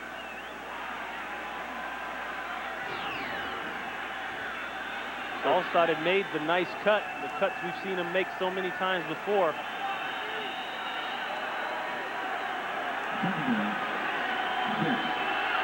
Big break for the Bucs to fall on that loose football. 2nd down and 6. King with that half roll throws it out to Keyshawn. Johnson with the catch and the first down. Ty Law wings him out of bounds. You know, we talked about Keyshawn not having big numbers today and all that. And, you know, he's going to have games where he doesn't have big numbers. But what he's going to have, and the reason he's here, is he's going to make big plays when you need it. The little things that may not show up in the box, in the box score at the end of the game. It's just a little out like that, but all it does is keep you in possession, moves you closer to the goal line. Now it sets you up to do Mike Allstott.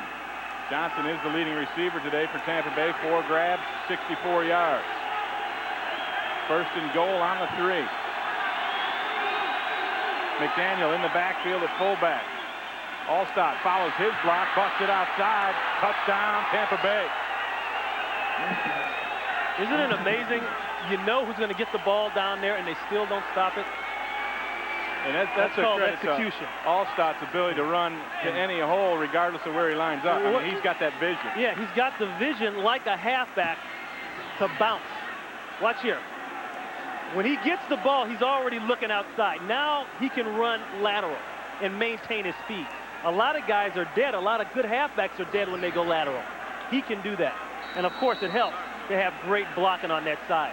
And the good block on the outside And the that wide opened up receiver was blocking. Keyshawn Johnson blocking Ty Law. That right there is worth $50 million. Give or take. Gramatica splits the uprights for the extra point, and Tampa Bay now extends their lead to 11, 21-10. See, Keyshawn doesn't have to catch the ball to pay big dividends for the Tampa Bay Buccaneers. Last year, 2 years ago, you may not have been able to have a receiver block well enough to make that play. Sitting on a dark little bay. 10,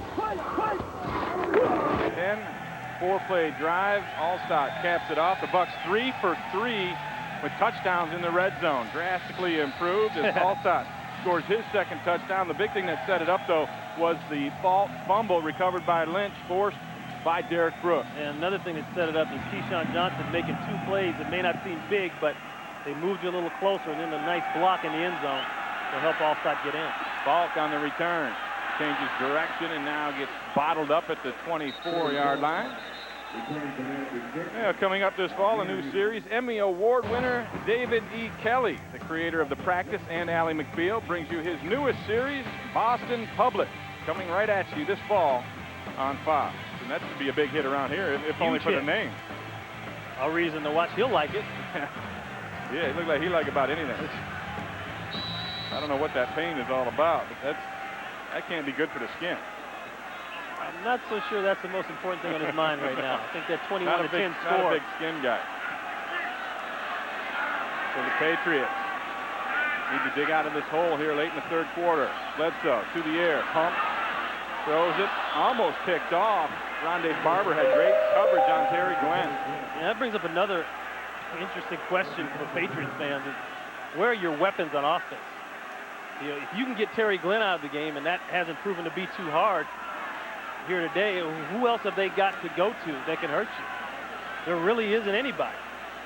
Well, and if you're not running the football, you know, you're putting a lot of pressure on one man, and that's Drew Bledsoe. And Troy Brown has showed some flashes, mostly on special teams, but he's the leading receiver with 3 grabs as Bledsoe has to scramble. The pressure was on again, and now he's brought down by Quarles. But Bledsoe can't even set to get the ball downfield. Let's count the seconds. As quarterback, you're supposed to have 3 seconds. Let's count and see what it is. 1001, 1002, jigs up. Warren Sapp's in your face. You know, people like to blame things on Bledsoe. He's not this. He doesn't have.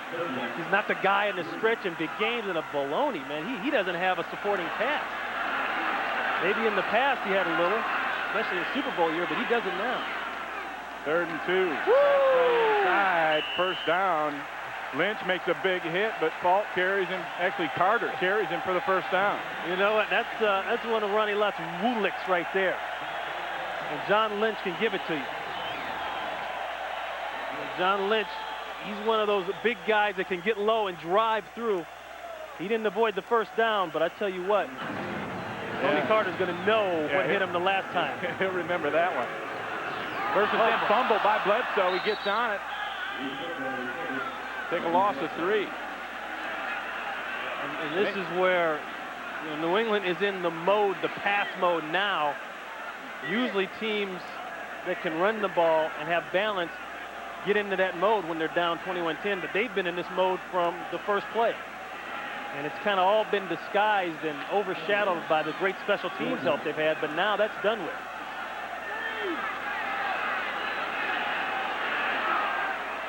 Bledsoe to the air again.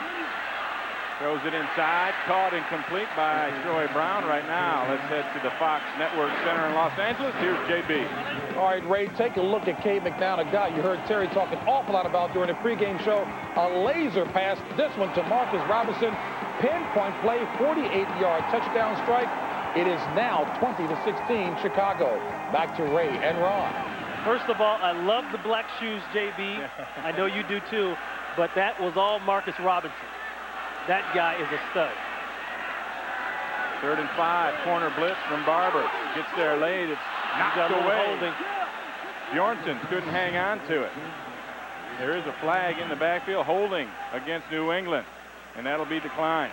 And you know, another thing that makes life harder on Drew Bledsoe is they don't have a dominant tight end on this roster. Holding 76, offense. Penalties decline, 4th down. And when you don't have that tight end, you take away his middle of the field option, which is often an easier throw, takes pressure off the perimeter. All the great quarterbacks, the Super Bowl quarterbacks, if you look, most of them have had good tight ends or dependable tight ends that they can go to. Pressure on Johnson's punt. Gathered up by Williams, tackled immediately by Serwanga. Bucs will take over on the 17-yard line, a 43-yard punt. You talk about the tight ends, and that really has been a void for the last couple of years as Ben Coates kind of declined. Yeah. And then now he's gone, and Bjornsson and Rutledge try to come in. And this is career season averages for the tight ends that are in this mix that we're talking about. Your tight end will penetrate the middle of the field. They will make defenses stay back. They'll make safety stay back and not come up in 8-man fronts. They'll make linebackers respect the middle of the field. If you don't have that, they're not going to stay back, and they're going to come up and get in your quarterback's face, and that's what's happened. Patriots tight ends, 1 catch for 4 yards today. That was by Rutledge. 1st and 10, King dumps it outside to Dunn. Warwick Dunn with a little bit of room, then it closes quickly as Katzenmoyer gets over there from his linebacker spot. Sean King still goes with that wristband. He has all the plays on there. Got 25-some plays. And I said, what happens if you take a shot and your eyes are a little cross-eyed and things are a little fuzzy? He said, I'll stay down until they clear up. And you got to. Well, that brings us to the end of the 3rd quarter. The score, the Buccaneers 21, the Patriots 10. Tampa Bay took that lead by recovering this fumble. John Lynch did it. Mike Allstott caps it off with his 2nd touchdown. Tampa by 11. Touchdown in the 2nd half have really been dominant. Special teams kept New England in it early in the ball game. 2nd down, Warwick Dunn with room outside. He picks up the 1st and a couple more. Katzenmoyer along with Brewski make the stop. Give Dunn 10 yards on the play. He's now got 11 carries for 39 yards. You might not have caught it in that play, but you talk about getting more yards inside and outside for Warwick Dunn. Jeff Christie, the center, does something that a good veteran center can do. Watch him right here. He's going to get a shot on the nose tackle, but watch, he'll go out and just get enough of the linebacker. That takes a couple yards away from his scrape to the outside. Little things like that. That's why you bring in certain guys that can do certain things. I hated that when centers did that, too. Yeah. What's even better is to watch it on film on Monday morning. Yeah. Coach runs it back. You got to be quicker than this. Oh, and your defensive line's got to keep those guys off you. That's another point. Take a look at the statistics after 3 quarters of play, and it's all leaning heavily to the left of your screen. And I really think that one thing we've heard over and over from the Tampa Bay Buccaneers coaching staff is physical football. They really came into this game thinking they were more physical, and they've shown it. You got to remember, this team went to the NFC Championship game. They didn't get there on a fluke. They earned that. That's what's a part of it. Dunn, nowhere to go, squirts his way up for a couple yards. It'll bring up a 3rd and 3 now for the Buccaneers, who have been very good so far today on 3rd downs. 6 of 12, 50%. You'd take that. And Tony Dungy had 3 keys coming into the game. I want to be efficient and persistent on offense. They've done that. They never got away from the run, the things that they do well. And they said he wanted to pressure Bledsoe. Well, by all means, they've done that.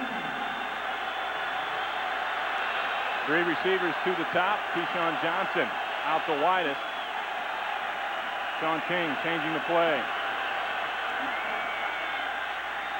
King, his pass is batted up. He was trying to get it to Keyshawn. Looks like Chad Eaton might have gotten a hand on that.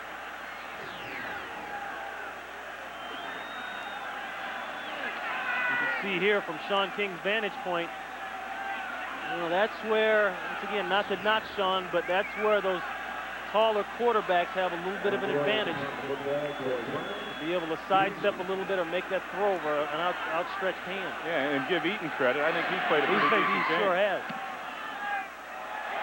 Royal shanks this one off the side of the foot, goes out of bounds at the 34-yard line. Patriots will have decent field position. Give them a 33-yard punt. And New England takes over, trailing by 11 here in the fourth. Signing bonus. Agreed. Right. And a luxury car with leather, CD, the works. That's going to put us over the cap. Hey, they signed Melvin. How'd they ever get him under the cap? The Saturn L Series. Leather, CD, the works. Our flight's delayed. Oh, come on. Collect. Yo, hey, kid. Dial 1-800-COLLECT and you'll save Mom at least $1 or $2. Save $1 or $2? Oh, she'll love that. Only if she likes saving money. Don't forget. Forget? For a collect call, dial 1-800-COLLECT. I have 5 words for you. You're cute. You're coming with us. What's going on? Woohoo! Wow! Let's ride. 1-800-COLLECT. Save $1 or $2. Mark, when is Grandma eating lunch? Dinner's at 11. Ish. Mark, you go work in your room. There's no desk up there, and I can't stay awake. I just get in bed. It's like, out. Would you like a room with a nice big workspace? Great. What's this look like? A Holiday Inn? Hey, Grandma. Want a room with room to work? Holiday Inn gives you more, and more is better. Fox NFL Sunday is brought to you by Dr. Pepper and your local Dr. Pepper bottler. Dr. Pepper makes the world taste better. By the Saturn L Series Performance Sedan. By DirecTV, never miss a moment. And by Texaco, proud sponsor of the 2000 U.S. Olympic team. Beautiful New England is the Buccaneers with an 11-point lead. 12:44 left. And you got to feel that New England's beginning to run out of time. They've got to show some spark on offense. Bledsoe sends Bjornsson in motion. Fakes the toss, comes back, and he'll be sacked again. I mean, he doesn't have a chance. It's a jailbreak. Quarles is in there. He's the first man to get a piece of it. Quarles does a nice job of looping around on this stunt here. First down call, he's going to be right here. He's going to end up coming around the backside. But it all starts with the confusion that Warren Sapp brings. Everybody goes that way. He can come in the back door, essentially. Another big play, Warren Sapp. They can't block him. All right, now help me say this so Warren doesn't beat me up when we see him in 2 weeks. I'll help you with it. I know where you're going. All those guys with, I'll tell you what, I'll save it and do the replay first. Warren just can't be blocked. No, simple as that. And we're talking about his body. His body. We'll get to that in a minute. He's kind of an ectomorph. That's a nice way of putting it. As Bledsoe chased out of bounds by Steve White. Well, wait a minute. Now, we played, okay? And this is what we call guys like this in the locker room. They're bad body guys. Okay, plain and simple. Jerry Ball was a bad body guy. The Fridge was a bad body guy. Who else is a bad body guy? Gilbert Brown. I think Reggie White's a little round. You just have round edges. I mean, you look at Sapp, and there's no straight lines on him. But the point is that all those guys are usually hard to block. They're powerful. They got a different center of gravity, and you can't block them very well. Fair catch made by Carl Williams on the Lee Johnson punt. 39 yards on the kick, and the bad body Bucs up 21-10 over New England.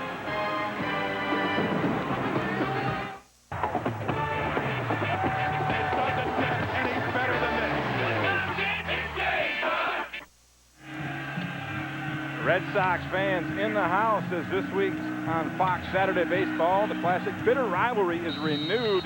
Derek Jeter and the Yanks visit Fenway to take on Nomar Garciaparra and the Red Sox. It'll be this week, Saturday's game starting at 12:30 Eastern and Pacific. And there's a heated battle going on in that wild card race in baseball. 9-yard gain for Warwick Dunn. There's those wild card standings. Big game tonight, the Mariners and the Red Sox.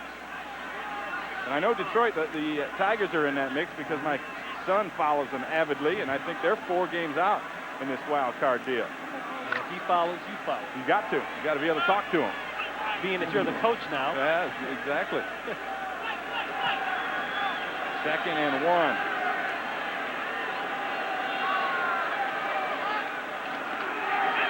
Warwick Dunn. And he's met in the backfield. Nice play coming in by Brandon Mitchell. And right now, let's go to our Los Angeles studios. JB. Ray and Ron, what would this sight look like? Take a look at Culpepper. He decides to keep it, take it in. Talk about a big tight end or linebacker coming at you. His second keeper of the day. 23-20 Vikings over the Bears in the 4th.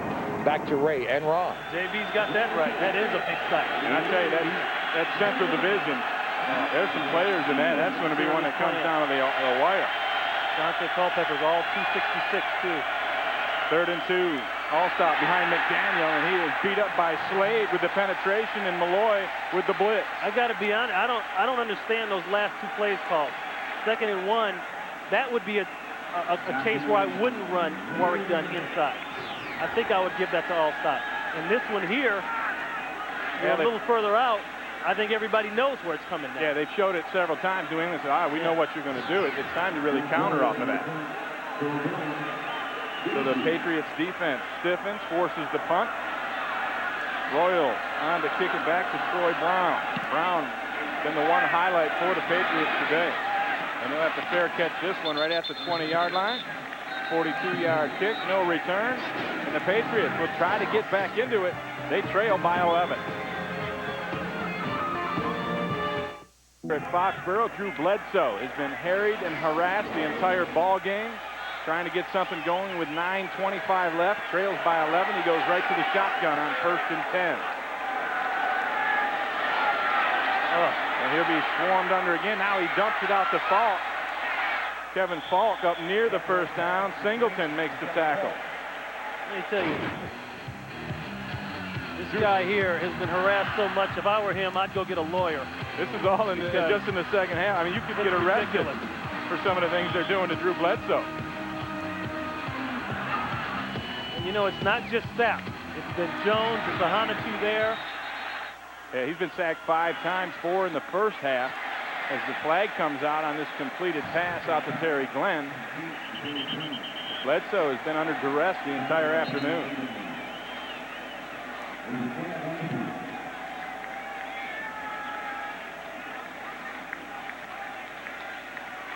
Holding against the Buccaneers defense. And one of the problems with Bledsoe, Ronnie, is that he's not the most mobile guy. He has trouble escaping some of that pressure, and that's when you wonder if maybe bringing a Michael Bishop in to contend with that might not be a bad idea. We get the call from Mr. Triplett. Illegal hands to the face. Defense, number 25. 5-yard penalty, automatic first down. Brian Kelly guilty, but Bishop was designated as the 3rd quarterback coming into today's game. So now that it's the 4th quarter, he can come in and come back out, and other players can play under the rules. Right. If he would come in before the 4th quarter, he'd have that to was finish. not an injury situation. It would be his game the rest of the way. So they could experiment here if they wanted to. Buccaneers blitz, draws movement along the New England line. You know, Ray, I got to go back to something. You know, I've heard that so much about what Bledsoe is or isn't, and I'll wait till the official finishes here. Prior to the snap, false start, 86 offense. 5-yard penalty, remains first down. And you know, I don't know if we look at the 2nd half possessions here, not good, obviously. I don't know if I buy all that. Like I said, I think it's more things around him, the lack of run game, the switching in the offensive line. You know, you could bring Troy Aikman or Brett Favre up in here. They're not going to get their feet set either. No tight end. No tight end. He's got no safety valve down the middle of the field. Gets this one out in time to Brown. Brown hit immediately by Lynch. I'll tell you right now, if the Patriots have anything, it's Drew Bledsoe. Pressure again on that one, Marcus Jones. You look at Bledsoe, and he's been carrying this club. And without a 1,000-yard rusher, I mean, all the pressure goes on him. It's a much more difficult deal. As the blitz comes again, Bledsoe unloads, and this one is complete out to Tony Simmons. And, you know, there's an example there. Look at the shot he just took there. And now, that ain't the first shot. He's taken shots like that all last year, the year before. You know, next to Brett Favre, this is the most durable guy, I think, in the NFL, as far as that's concerned. Yeah, we asked him about that. How does he stay durable? He said he walks 18 every other day just to stay in shape. But he's a big guy, and he takes care of his body. Dumps it over the middle to Falk, and Falk is hit and swarmed up immediately by Derek Brooks. And the thing of that graphic showed is that he's got no run game. You know, when Curtis Martin was here, and they were running the football, and they were in the Super Bowl, nobody complained about Bledsoe. He wasn't a problem there. But I'm telling you, if you don't give the guy some kind of run support and stuff like that. Boy, the blitz is just wide open again. Rondé Barber. And Barber's been in that backfield 3 or 4 times today. Has a sack. He had the first sack of the game. Here he comes again. Let me tell you, when you start bringing cornerbacks right down the pipe, that is like saying, I've got no respect for your offensive line. Because I've been there. And you take a couple shots to the chops, and the defensive coordinator stops sending you in there when he sees one eye looking west and the other eye looking north. But Rondé Barber has made a steady diet of getting in the backfield. So with that incomplete, 3rd down and 7. Patriots 4 of 14 on 3rd down conversion. Here comes the blitz again. Bledsoe with the heat again. He'll have to run, and now he's going to be swarmed under. McFarland was the first man there. Add a Hanatu to the pile, along with Quarles. I mean, here's a guy that last year gave all his offensive linemen a free round-trip ticket to fly anywhere in the country. Yeah. I don't know what he was thinking on that one. I would have kept those miles. Watch his eyes get big as this rush comes. I mean, he had that grit, steely kind of look, and then all of a sudden, uh-oh, it broke down, and then they got wide, and then he gets punished. That's the stuff that goes on in Little League football, where everybody turns around and watches and guy just gets machine gunned. Punt to Williams. Williams swarmed under at the 12-yard line. Nice special teams play by Tony George. A 1-yard return. And Tampa Bay takes over, leading by 11. 6:07 left in the contest. Buccaneers backed up at their own 14. And we talked to Tony Dungy yesterday. He said, you know, I'm going to run all stop in the first half. Excuse me, done in the first half, all stop in the second half. And he's done the opposite. He's got Dunn back there right now. Early start. But you know, Ray, the reason he did the opposite is because prior to the snap, false start, 71, up in, 5-yard penalty, remains first down. Jerry Wunsch pushes him back. The reason he did that is because things were tight in the beginning of the game. The Patriots were getting all those special teams plays. This place was rocking. And when things get tight, you go back to what you know. And they know what they can get with Mike Allstott, excuse me.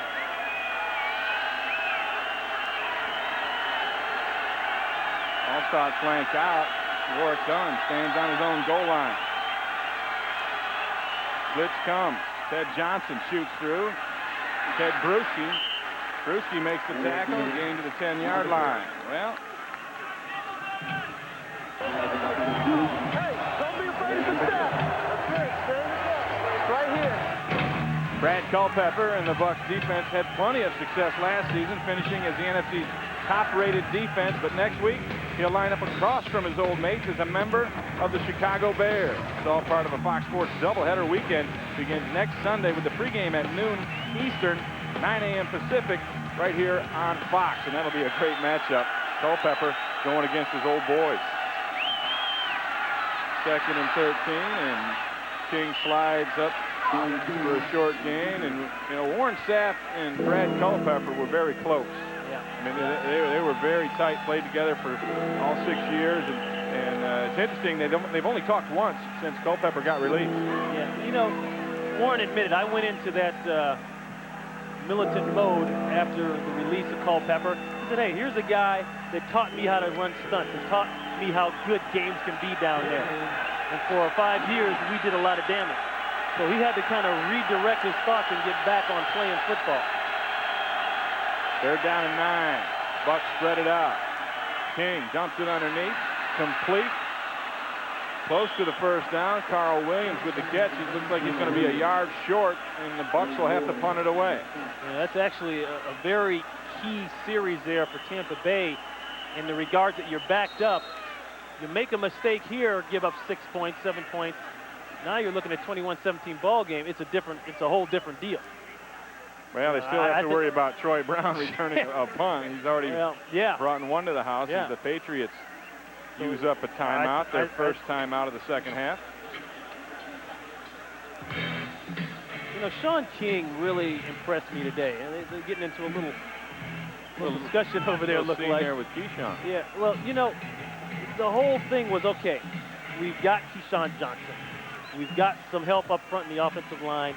Yeah, we lost some stuff in defense, but we're so good there. We're going to be all right. They proved that today. Can Sean take us to the next level? Because you know what? It's different when you're the guy. See, everybody in the league that they're going to play has had a full offseason to study Sean King. Last year he came in, people kind of picking their way through, and until he got down to that NFC Championship game where I thought he played pretty well, people didn't game plan you per se like they're going to game plan him this year. They're going to hunt and pick for every weakness he has and exploit it, or try to exploit it. And I think he handled himself pretty well today against a head coach who's supposed to be a defensive genius.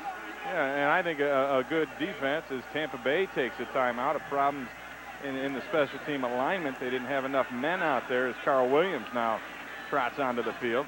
Boy, the special teams have, they've let them down this week. And you can see Tony and Joe Marciano, the special teams coach, Marciano right there. You know, you have those days, man.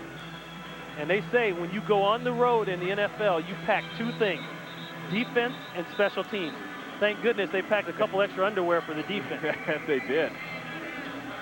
And I think they packed a good, balanced offense, which is what Les Steckel talked about wanting to have. You know, they have 304 total yards, 137 rushing, 167 passing, and they've actually run the ball 36 times, only 24 passes, and if they can do that and lead by 11, you take that any day. Right.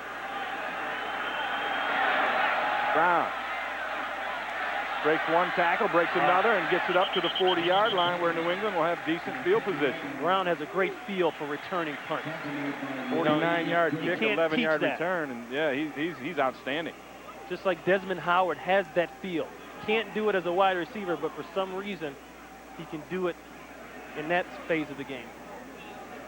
Well, they're building a new stadium here. They should be ready in 2002. The CMGI Field, which is going to seat 68,000. It's privately financed by Robert Kraft. It's going to cost $325,000. And this is going to be, again, another one of those nice new stadiums that are popping up all over the place here in the NFL.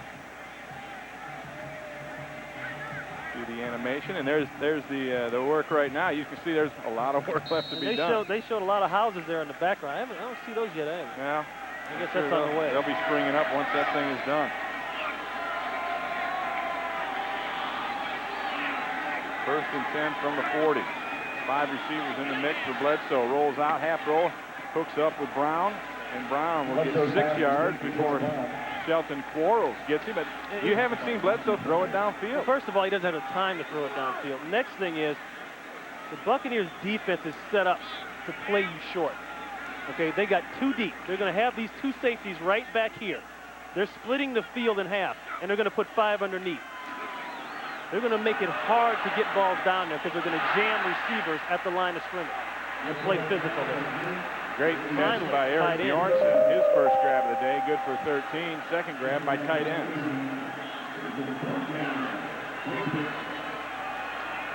Clock moves, as does the chain.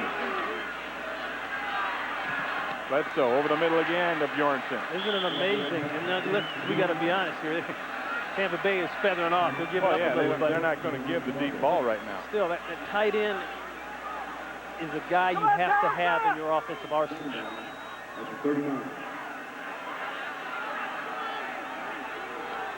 Here comes Barber on that blitz, and he brings it.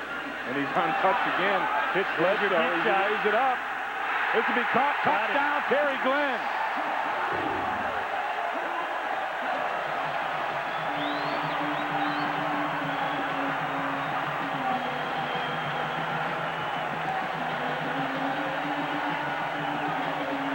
And with 3:01 left, you have to wonder if Bill Belichick isn't going to go for two here. Trailing by 5. You get the 2-point conversion, a field goal would tie it. And they have, they're gonna, and Michael Bishop comes into the ball game to try and execute the 2-point conversion, and he's had success in the goal line running the option. That's what I said a couple series ago, Ray. This thing is not over. One quick score, you're looking at a 2-point situation here. And in preseason, he's shown either the dive play or he's run the option. I say we look for bootleg. Oh, 90 flip, and he messed it up. And Warren Sapp comes up with the ball, and you're right. It was I don't know if I run that. Misdirection flip play, and I don't know that you run it either. The play that's been successful for you in training camp and preseason has been some form of that option. The full house, whether it's the load or the speed, they go with something totally different, but you got to give the credit to Warren Sapp for playing his responsibility. Not many guys can be in that 100-mile-an-hour mode all the time and then be good enough to be disciplined and play their responsibility. Yeah, and that's why Falk dropped that pitch, because Warren Sapp was looking at him. Let's go back to the touchdown. The blitz by Barber hits Bledsoe as he lets it go, but he hung in there. Right, that's the Bledsoe we're talking about. He hangs in, and now this isn't the 2D. This is blitz. It's man-to-man coverage, and I don't know what Donnie Abraham is thinking. You know, you got to know that they need a big play. He feathers off. He's got to protect his inside. He didn't believe that Terry Glenn was going to take him downtown. And he didn't just take him window shopping either. I tell you, you got to take your hat off to Drew Bledsoe. He stood in there. He's taken a pounding, but he's hung in, and now he throws a touchdown pass with 3:01 left to put the Patriots right back in this thing. And, you know, we talked about, well, do you bring Michael Bishop in even before that 2-point situation to get something going? I don't know if you do that. You don't know. You don't want to send that kind of message to the team, to the fans. People in this area have seen that before. It's the opening day. You got to give them something, not only your players, but everybody else to hang their hat on for the rest of the season. So with 3:01 left, New England with 2 timeouts. The expectation is that they kick the ball deep, try to stop the Bucs on downs, use those timeouts, and conserve enough time as possible, because they now need a touchdown to pull this game out. Well, they got a little conservative on that last series, but I understand that conservative because they were backed up in their own territory. Now they're expecting an onside kick. And I think that you don't know where this is going to go. This still could go backside. And it burns a timeout from Tampa because they weren't ready for that onside maneuver. And I don't think New England was intending on kicking it. I don't think they were either. I just think they were pulling the Buccaneers' chain. You know what? It's a good timeout anyway, either way, because Tampa Bay was so messed up that even if they kicked away, I don't think they would have been in position to do any blocking. And that's really why you line up like that, because you're going to force them to run around and readjust. And then if you do end up kicking it deep, their return is in a shambles. Yep. So they're going to fake it again. You hear him talking. Brad Seeley said, hey, line up like it's onside, again, and then we'll pull back out. 1 out of 5 onside kicks are converted in the NFL, at least were last year.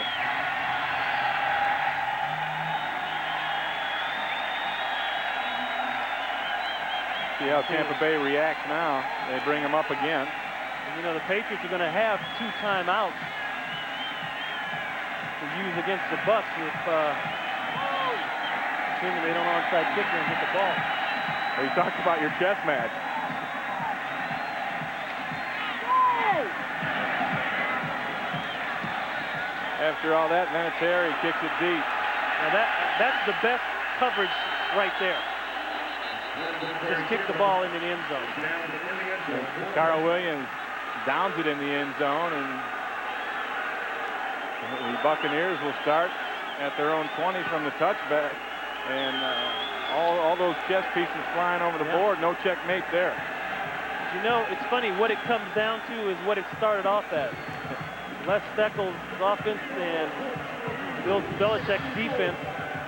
And the defense has got to get them off the field. You know, you think Tampa Bay shut it down too early? You think they tried to get in that run mode, thinking they controlled this game? And yeah, but why wouldn't you do that? They've had success running a little bit, and you're backed up in your own territory.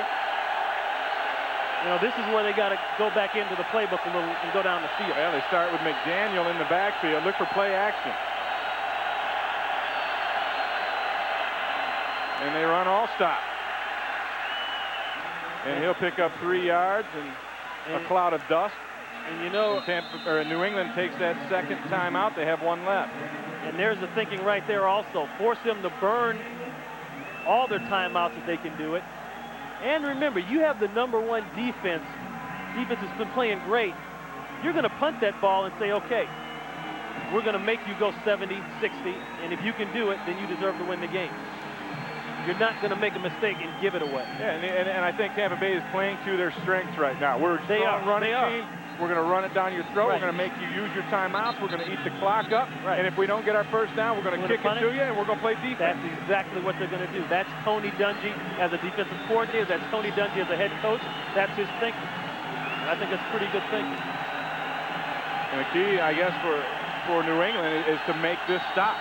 To make the Bucs wilt under this pressure. And that's why you got that guy right there. All 300 pounds of him in the backfield. 2nd and 6.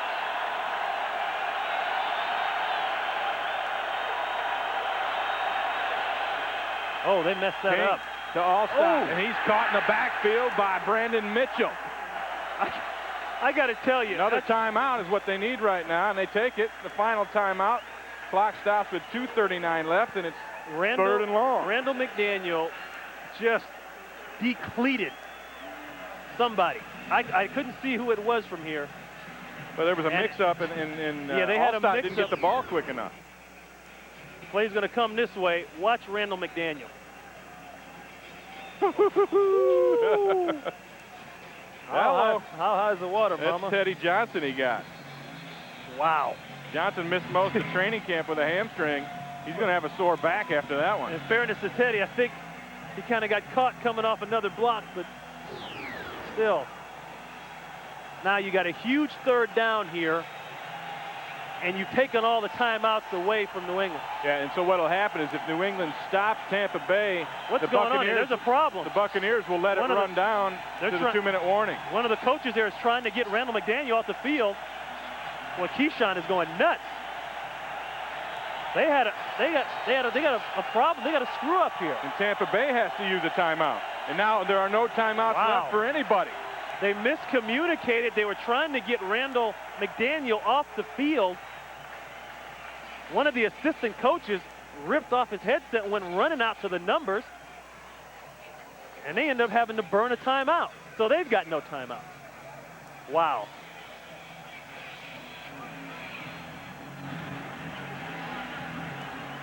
So pandemonium reigns here with 2:39 It makes you wonder, you know, were they going to maybe think about a quick kick or something? You know, I don't know what could have been. Yeah, for Randall to come out, why would they be trying to get Randall off the field? I think the Buccaneers, I think they're going to play it safe and run it. I wouldn't mind a play action in this situation, something safe. You had Keyshawn down here all alone, one-on-one with Ty Law. Make him earn his money.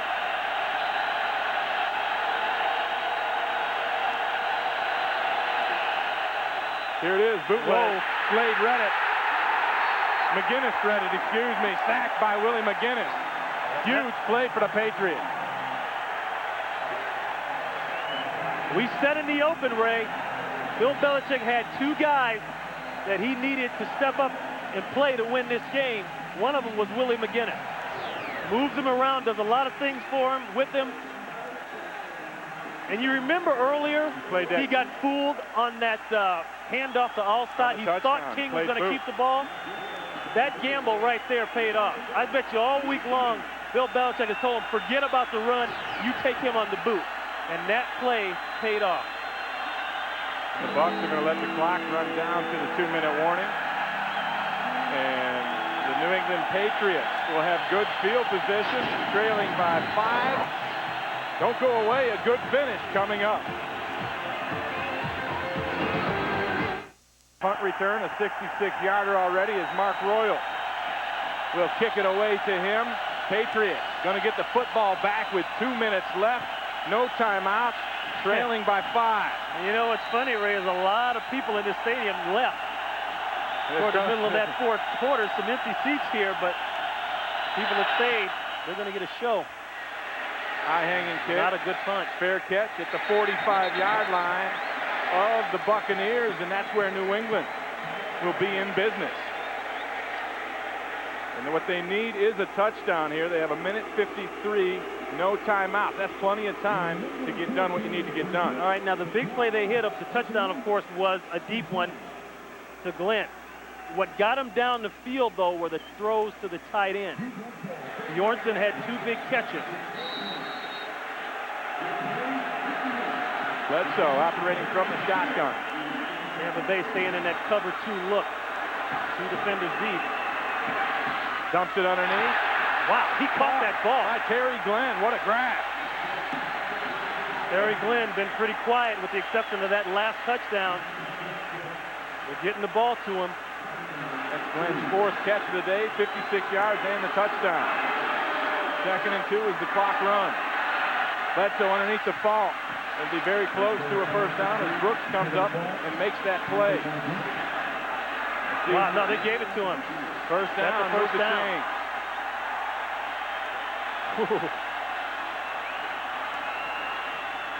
Bledsoe in the hurry-up mode. Takes the snap, pressure on. They got him. And they sacked him. Got him. Warren sacked. Dobbin. Along They'll with mark the ball. Marcus Jones. Start the clock. Around the outside. Look at the hands there by Marcus Jones. And then he comes all the way around the horn. That's great effort. 2nd and 11. Bledsoe. 4-man rush. Dumps it off underneath the fall. He's got to think out of bounds. He'd like to get out of bounds, but he doesn't. Big hit from Brooks and Abraham. In that case there, you don't give up the yards to try to go all the way and get out of bounds. But it's 3rd down now and 2. Bledsoe dumps it outside the Falk. He wants the first down. He didn't get the first down. But he goes out of bounds. So now it's 4th and 1. That right there is a rookie mistake. Yeah, I think you tried for the first down. No, he knew he was supposed to get out of bounds. But when you're that close to the marker, I don't know if he was aware of the down and distance. Yeah, I think you try to do both at that point. Yeah, he can do both. Perfect call, perfect play. It's there, head right for the pylon, for the marker.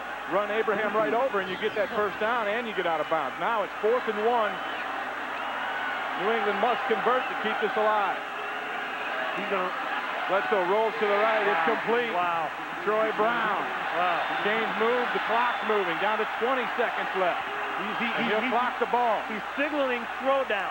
He's just going to clock it now. And that's what he does. 14 seconds left. Patriots sit at the 22-yard line. They need a touchdown. They need a touchdown. This ball has got to go in the end zone. And this is the area where, okay, the chess match stuff is over. We played too deep conservative. Look for Monty Kiffin to throw a blitz in here somewhere. Well, You've had too much success with the blitz throughout the day. And I think if you're New England, you have to throw it into the end zone now. And now you got to look at Terry Glenn maybe one more time, or your tight end. Bledsoe on the roll. Throwing backside. He's got a man wide open. Incomplete. He was looking for Callaway. Callaway was open momentarily, and then it closed. Let me tell you what. There's not too many quarterbacks that ever played this game that can make a throw like that. This is Callaway, the guy that's been in the league for a million years. Played with the Giants. He's trying to go backside. Boy, that's a heck of a long throw. Too long. Yeah, but this is a nice close by Brian Kelly.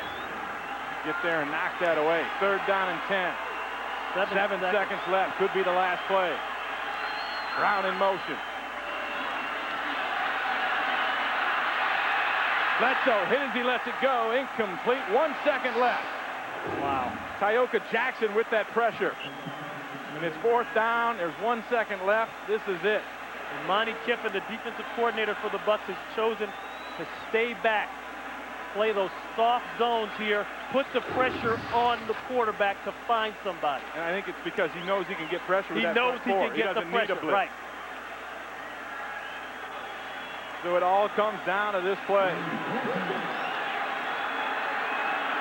Bledsoe will take it out of the shotgun. Got to get hits on those receivers inside. Pump fake into the end zone. Oh, game over. Incomplete, game over. And Tampa Bay hangs on. They win a 21-16 thriller over the New England Patriots.